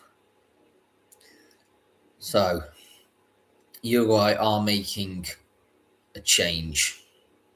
Number 7 is coming off, and number 5 is coming off, and number 7 is coming on. Ugarte, Man United player, comes off. I seem to be getting rid of all their big guns. De La Cruz is coming on. 2 subs remaining for Uruguay. So see if that change in midfield changes things up any. We will start with a goal kick by Alawas, the Saudi goalkeeper. We did have a bit of injury earlier, so we may have a lengthy layoff in stoppage time. There's a player gone down holding his face. It's Canobio. He's been all over the floor recently. He's been through the absolute wars. Bless him. Well, according to him and himself and his reactions. But since he's come on, he's been holding all sorts of body parts, including a shoe, to show he's been fouled. And I think numerous times potentially has got something to point to. Valverde comes and will win his team a corner kick. Great work done there. Yeah, Valverde definitely growing into this game. He wasn't great to begin with. And that's headed behind. Bit of a risky move there, but it'll go for another corner. Very well done by the number 9 for Saudi Arabia, Al Baraikan, doing his defensive work. Another corner comes in. It's headed away this time. And a chance for Uruguay to recycle a bit of possession. The long ball comes in, but that is a poor ball, and it will be a goal kick.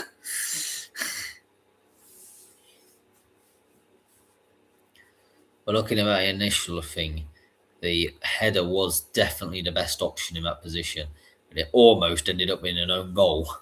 That man can count his lucky stars, but that didn't go in. Well, there's something to do with Islam and stars, isn't there? With a crescent and star on most of the flags of Arabic countries. So maybe it's something to do with that. I don't know. But there's a player down injured at the moment. Lost out on an aerial duel and landed a bit awkwardly as well. What was it? It was seems to be.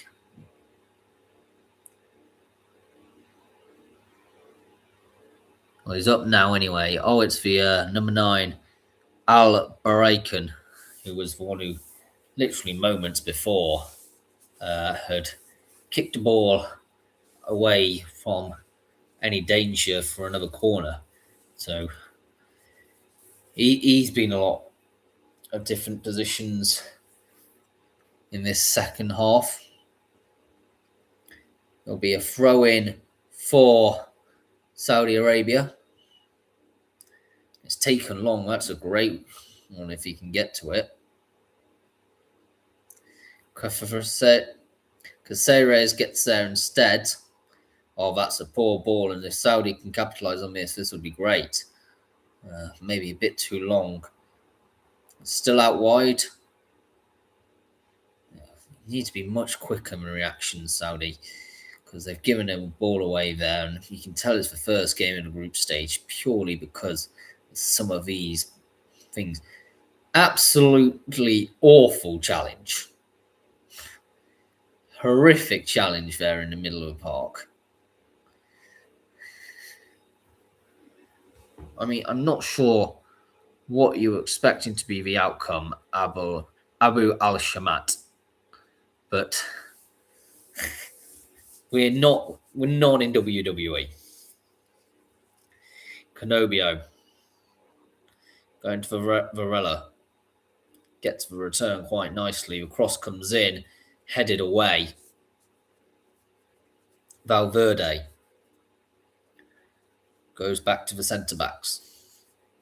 29% possession, Saudi Arabia, 58%, Uruguay, 13% in contest. That's a lot of the ball in contest at this time, actually. I like how they've now broken that down as a bit more, because sometimes it just feels a bit like, well, you've not actually had possession, have you? Saudi Arabia playing themselves in a dangerous position there, but they managed to come away with it. And a long through ball. It was a foot race. Caceres, I think it is, who has recovered that quite nicely. But I don't mind that at all. Searching ball forward to, I assume it would have been Al Baraikan. And Uruguay will come. Valverde. Lifted cross. Headed away. And properly cleared this time. Out for a throw-in.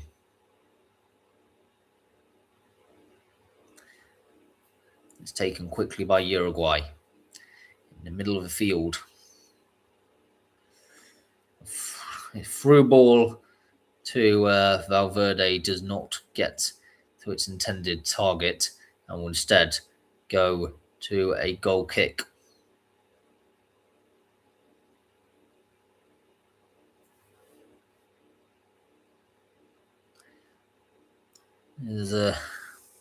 Looks like Vina might be in a bit of pain, to be honest. A countdown for the goal kick. It's obviously a bit of wasting time, Saudi, at the moment. Seen that in non-league. Another big counting down from 6, 5, 4. It's like counting down for Thunderbirds. Varela has it now.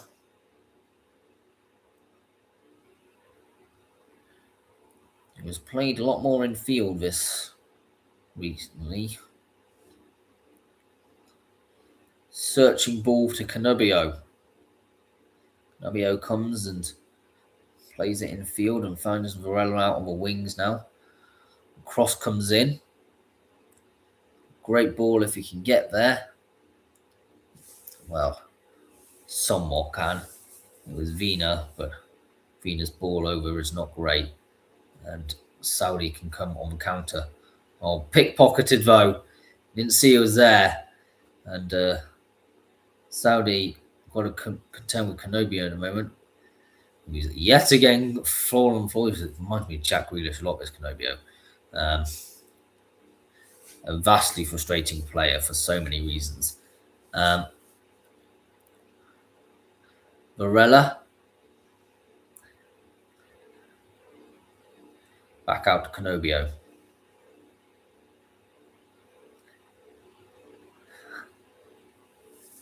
Well, all of the match momentum pretty much has been with Uruguay in this half. And it's a goal. As soon as I was mentioning that stat, they have scored. It has been coming. It has well and truly been coming. There's a baby in the ground. Oh, that's so cute. Araujo has scored a leveller with about 10 minutes left to go. Gutting for Saudi Arabia, but this is what happens when you play deep for so long.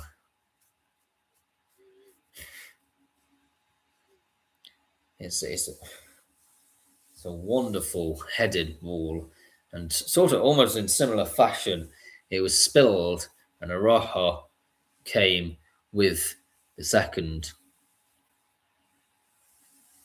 It's just wonderful touch, Araujo. He's just managed to hook it around. I think the goalkeeper's not necessarily covered himself in glory, but he is recovering from an initial shot from Vina. Araujo then managed to hook it round near post.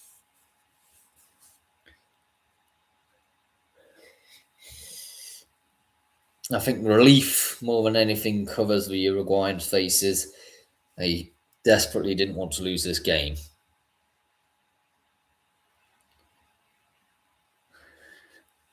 Well, Araujo, after that moment of splendour, has now come off.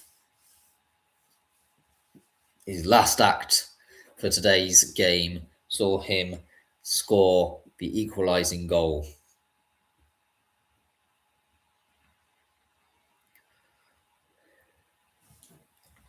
Can't blame him. He's been one of the more talented players in this Uruguayan side. Out wide it goes with Canobio. Varela almost lost the ball from under his own feet there, but he's managed to get to return to Canobio. Valverde. And a piling shot comes through, and that's wide. Not great. So Araujo came off, and his replacement is number 18, Rodriguez. One of many Rodriguez's, I think, at this World Cup. De La Cruz to take this corner. He's not done much since coming on, but a chance to get his name if he has a good corner here. Headed on, but it's over, literally just by Caceres, the centre-back. I'd call him Batman. He's coming with a flying header. He's not actually done too badly there. There's a lot of movement around there.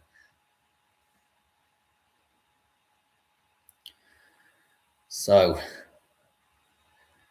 an aerial duel that Uruguay come out as the better of. It's all Uruguay now. You can feel the momentum firmly within them, and it's just dragged wide from a Rodriguez shot. His first action of the game wasn't too bad in the slightest, as he's taken a shot which has just gone wide ever so slightly. Almost hit the cameraman.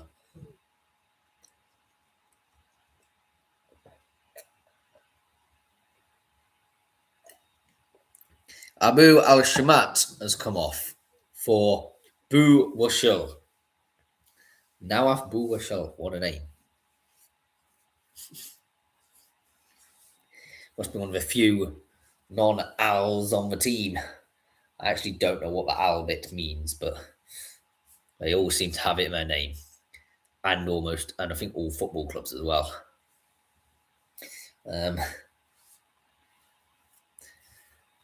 I don't know if it's something to do with Allah or what.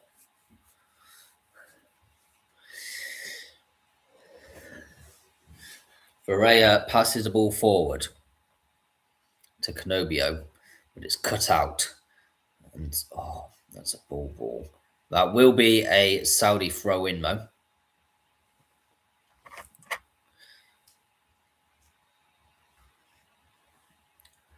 I think maybe Gomez's game plan needs to change here.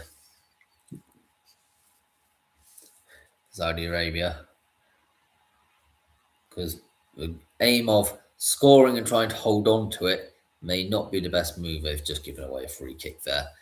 Bit unfortunate, really, because I don't think he necessarily intended it. And Uruguay have taken it quickly. You're coming down on the left-hand side. Got an infield and the cross will come. It's punched clear by the Saudi goalkeeper. Varela to Canobio. Canobio can get an cross in here. He does. It does come through, but it's poked away by the Saudi player for the seconds. Not really too sure where the on-rushing striker was there. That's the problem with removing Darwin Núñez and replacing it with a winger. You do leave yourself unable to have a target man in the middle. Saudi Arabia finally having a foray and an attack in this half. It feels like a long time since they've had an attack, mainly because it's been all backs against the wall stuff trying to defend a 1-0 lead. Never a good idea, but they do have the ball now and they have an opportunity to stretch play. Cheeky good 1-2 into the penalty area. They've come away in a decent position there with a ball, but no great ball control there at all. And Saudi Arabia still have the ball. Everyone thought the referee was going to blow up for that, but he didn't, and it's just over the bar. Saud, who has impressed me immensely today from his hard work and endeavour, just over the bar. May even be in a corner. It may have hit a Uruguayan boot. But no, it's a goal kick.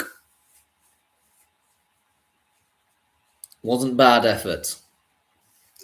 Don't mind it. Uruguay coming on the attack.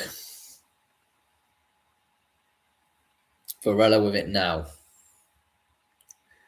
3 minutes of ordinary time left. And Uruguay coming forward with an attack. Great chance to get the lead here. And they've got themselves a corner. Well, apparently not, says ref. I was convinced it was. It was Sanabria as well. Oh, it's offside. But he wasn't offside. Sanabria wasn't offside. It was the other players who were offside.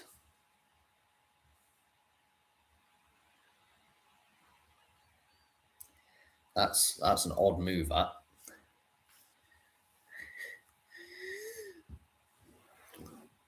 A throw in for Uruguay then in their own half.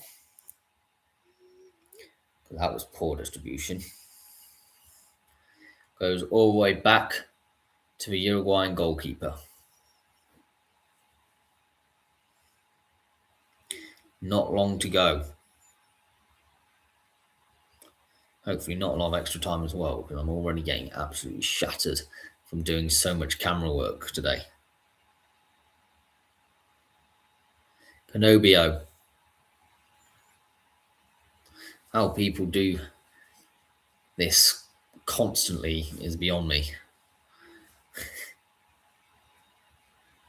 The cross comes in. It's cleared. It was as a Saudi player on the floor holding his ankle in pain.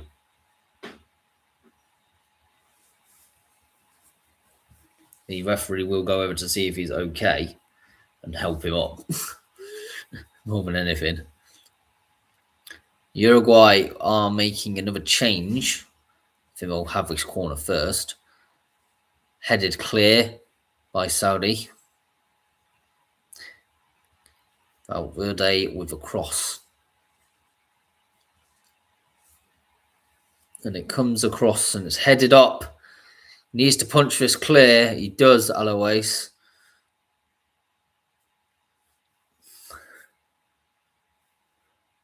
Varela is underneath it and gets it behind for a throw in. And this is when Uruguay will make the change. And off it comes Vina, the end of his day. We had Vina earlier. And Aguirre comes on. I feel like he's been in the World Cup before, Aguirre.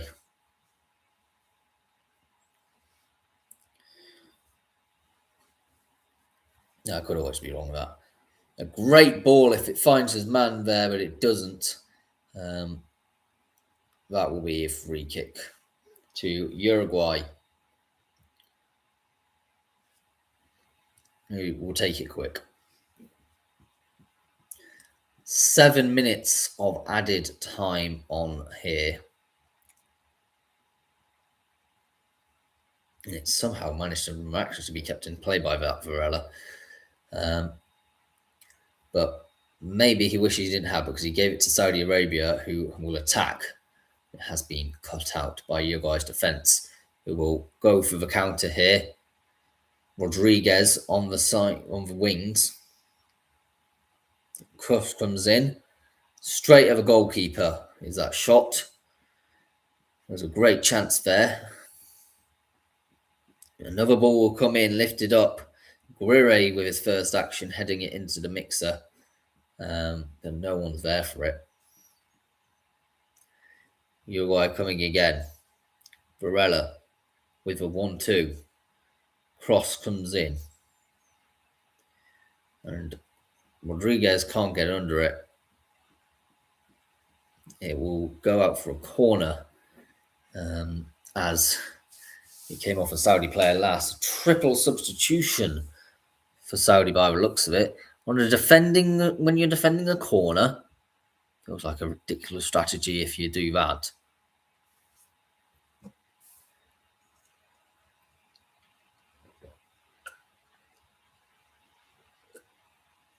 Never make a change while defending a corner. That's basics. One of the players coming off is Saud.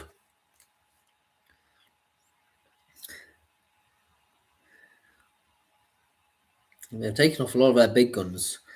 Al-Harbi, Abdul Hamid, and Al-Brakan all coming off. And Al-Hamadan, Al-Amji,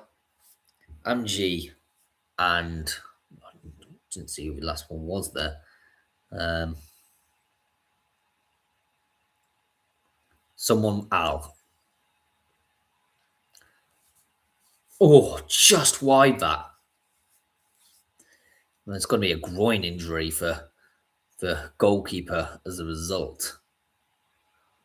Valverde with a fantastic shot, which has gone for a whole crowd of people and has caused Alois to be called into action. Great work.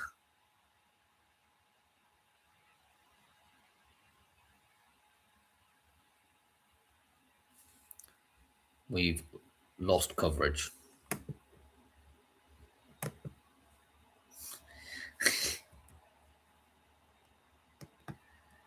Not sure what's happened there.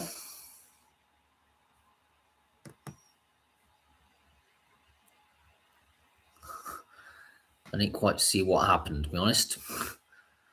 But it's a goal kick.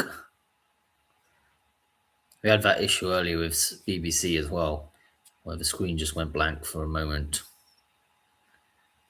It was in their Haiti versus Scotland game, I think. It wasn't actually live at that time.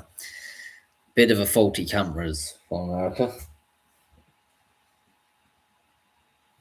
It'll be a throw-in for Uruguay in a dangerous position. We do have the other substitution is Bouchal. Alojami and Al Hamadan was for free, I think.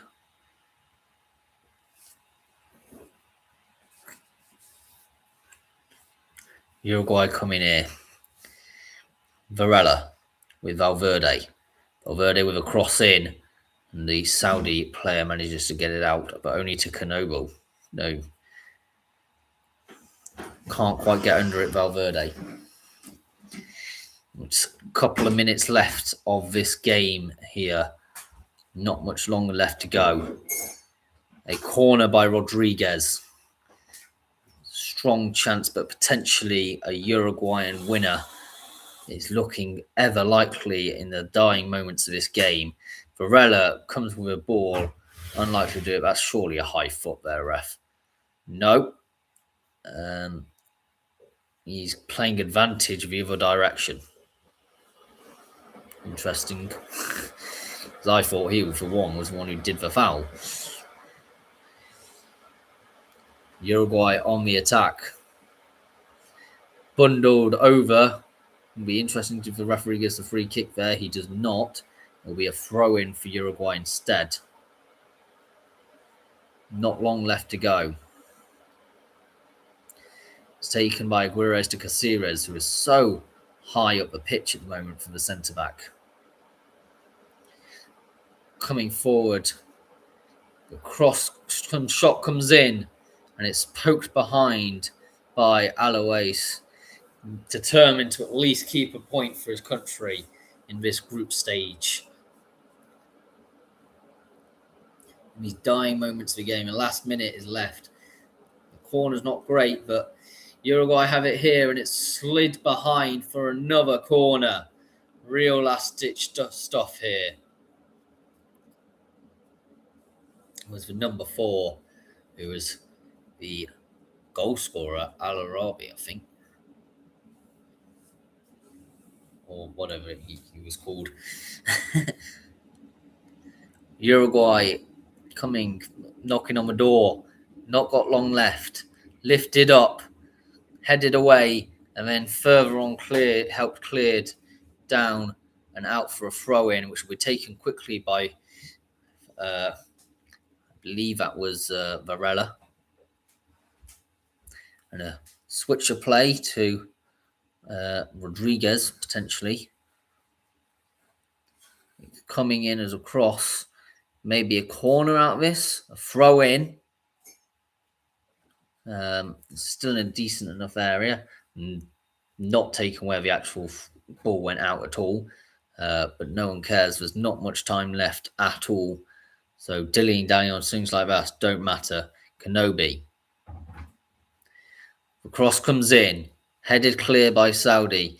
Still kept alive by Uruguay. This would be gushing for Saudi. And they've managed to get themselves a corner. Rodriguez has it. Surely every single player has to go up for this in Uruguay. Every single one. There's no point in leaving anyone behind. Crowd the box. Rodriguez has it. Whips it in. There's a header away and further header away by Saudi. And it is a point enabled by for both teams by the referee's whistle. It felt towards the end there, the Uruguay might have managed to steal all three, and therefore it feels probably more of a victory for Saudi Arabia, who are under much of a sustained attack for the duration of that 90 minutes, really, from beginning to end. Well, the second half anyway, that second 45 minutes was certainly all Uruguay. You look at the match momentum, every single minute it seemed was Uruguay. In the first half, it was a much more even affair. 6.74 rating for Saudi Arabia, 6.66 for Uruguay. Interesting ratings. So for score, man of the match, Al Owais, and I would agree. Some important saves by the Saudi Arabian goalkeeper, who we're yet again giving it to a goalkeeper. I think we did that earlier on today as well with Cape Verde's goalkeeper. But, you know, it's between him and Al Amri. So we have to choose wisely. And I think, you know, Al Owais, he had 9 saves overall, 4 from inside the box, 2 punches.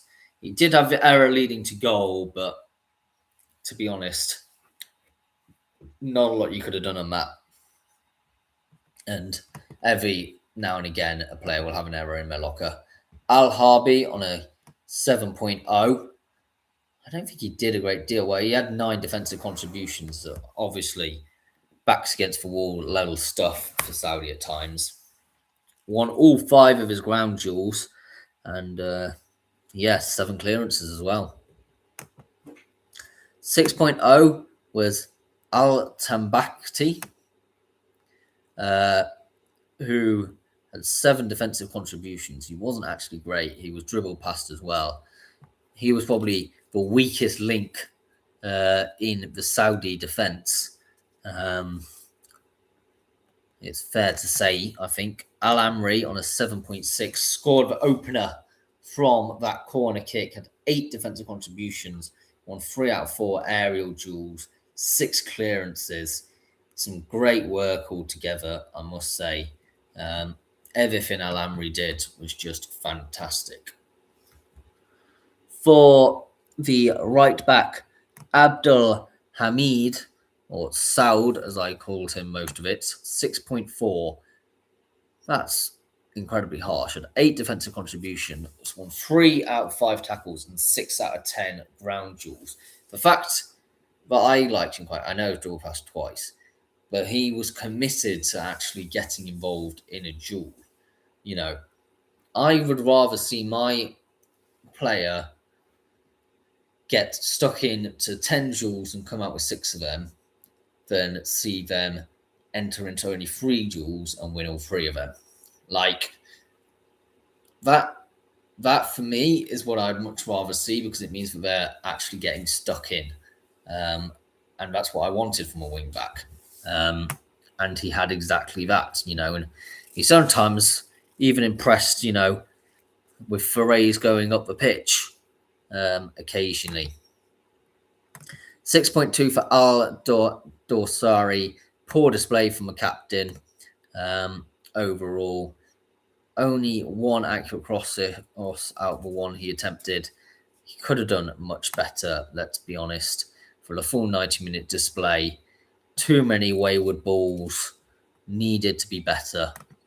6.6 for Al Kaibari, who was very much having to cover Al Dawsari as well on that right-hand side.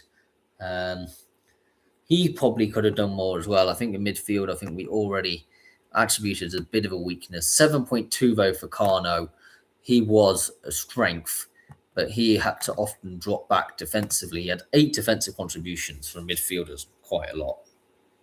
5 clearances, 4 out of 6 aerial duels he won, 5 recoveries as well. Definitely got stuck in.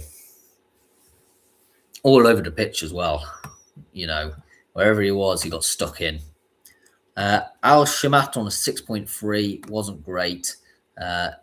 that's probably an understatement, but there we go.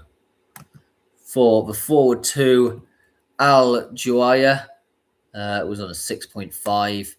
Well, the fact he had no shots at all sort of tells you all you need to know for a forward player to not have a single shot. And Al Burakan on a 6.7. Slightly better performance from him, but even so, he was often nowhere near the goal either. So you can kind of see where Saudi's problems emerged from. None of their forwards were forward enough. The only ones which are being able to be rated due to the substitutions actually being on for long enough was Al Dasari of Nasser Al Dasari, who was on a 6.7, who came on for Al Juar. He was the number 6. I don't seem to remember him doing a great deal in the almost half an hour he was on the pitch, to be honest. A few wayward balls, and that was about it. Bouchal came on a 6.6 on that right-hand flank. Didn't do a great deal either, to be honest. For the Uruguayan team, this is interesting. You can see the average positions and how defensive Saudi Arabia were overall, to be honest. The fact that,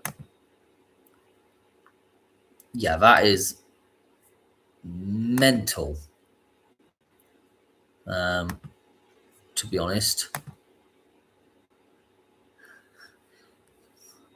Anyway, for the Uruguayan team, 6.4, Muslera didn't have a greatest game. Only made 2 saves, and 1 successful run out and 1 successful punch, but also that error leading to goal. Wasn't a good game from the Uruguayan goalkeeper, although he didn't have a lot to do. That is also fair to say, but when he did have to do things, I don't think he did it great. 6.7 for Varela, definitely had a massive turnaround at the half-time interval. Won all 3 of his aerial duels, 3 clearances, 4 interceptions, so a total of 7 defensive contributions in the game. Caceres on a 6.6. I thought it was quite decent, to be honest. Won 4 out of the 9 aerial duels he attempted. But again, at least he gets stuck in. 2 out of 3 ground duels, 1 as well. His shooting was very much wayward, including that last-minute attempt from a corner. He had 2 shots, neither of which even challenged the goalkeeper, I don't think. 7.5 for Oliveira. A lot of people have been pointing out his strong performance. He had 7 defensive contributions, won 6 out of 9 aerial duels he attempted, had 9 recoveries, 5 clearances, 2 out of 3 ground duels he won as well. He was absolutely everywhere, and he also progressed the ball quite a lot as well. He carried the ball a total of 548.4 meters this game, 122 touches, had a lot of the ball, and he was also regularly passing it on. He had 99 out of 102 passes accurate, 97% accuracy rate, with about half of them being, or over half of them being in the opposition half. So I know he wasn't threatened overly, and a lot of them were side to side, but a lot of them were also going forward. Very successful play by Oliveira in keeping the possession. 6.2 for Vina. Pretty poor display all around. Only had 6 recoveries. And that's the only thing you can really write home about for this guy. 6.3 for Ugarte. We expected better from a Man United player who was, not even half as good, I would suggest, as Oliveira, who played in a more defensive role. And for a midfielder, I thought he should have been doing much better. Bentancur on a 6.9. Again, he sort of flew under a radar, but that's sometimes not bad for a midfielder because he did a lot of the dirty work of sort of build-up play, which you don't mind too much. 6.4 for Valverde. I think he grew towards the end into being a bit better in the game. But yeah, I think overall, his first 70 minutes of the game, he was so absent that it was noticeable that when he turned on, the rest of the team also turned on. Vinas on a 6.5. I thought Vinas wasn't bad for a spell, but out of that spell, he was quiet as a mouse. Arojo on a 7.4. Yeah, I would agree. I would actually probably say he was the best player for Uruguay. He had it all: shooting, passing, defending. He obviously got the goal, but 5 key passes, 5 out of 6 crosses accurate. That's what I want from my winger. He had also the determination to carry on running after the ball. Great play from a winger altogether. Nunes on a 6.4 couldn't bury his dinner. He came off at half time after his one shot was missed. He was so absent. For the players who came on, 6.9 for Sanabria. Not bad. He was pretty effective off on the left. He had 31 passes, all of which were completed, 100% record. And 24 of them were in the opposition half. 2 of them, 2 key passes as well. 1 out of 6 crosses he did was accurate, so he could probably improve on his crossing. But he's certainly an important player within the build-up. A lot of people not a huge fan of Canabio, but it looks a bit based on the stats. He had 1 shot which he missed. But I thought he did a lot of ratting off the ball, to be honest. He was a bit of a crybaby as well. I do get that. But just because he didn't have the ball, it seems to have swayed the SofaScore rankings a bit. De La Cruz on 6.9. Don't think he did a lot, but apparently I am mistaken. But he had 4 key passes, apparently. I'm not sure how they entirely figure that out. So key pass is a pass that directly leads to a teammate's shot. So it was important in the build-up play, and 2 out of the 4 crosses he's made was accurate as well. Brian Rodriguez on a 6.6. He had a couple of shots, one of them on target. Was definitely an inspired choice once he came on. 6.3 for Aguirre. I don't think he did a great deal, though. He didn't have a lot of a game to make a stamp on the game, to be honest. I'm not entirely sure why he's even got a rating. But yes, that will conclude the live stream. I'm quite tired. Please do subscribe around here because I can now actually get some good night's sleep. I'm going on holiday, getting some refreshing in time to get actually on the knockout stage and actually, focus in for them games. So I'll see you all then, but it's a goodbye for now.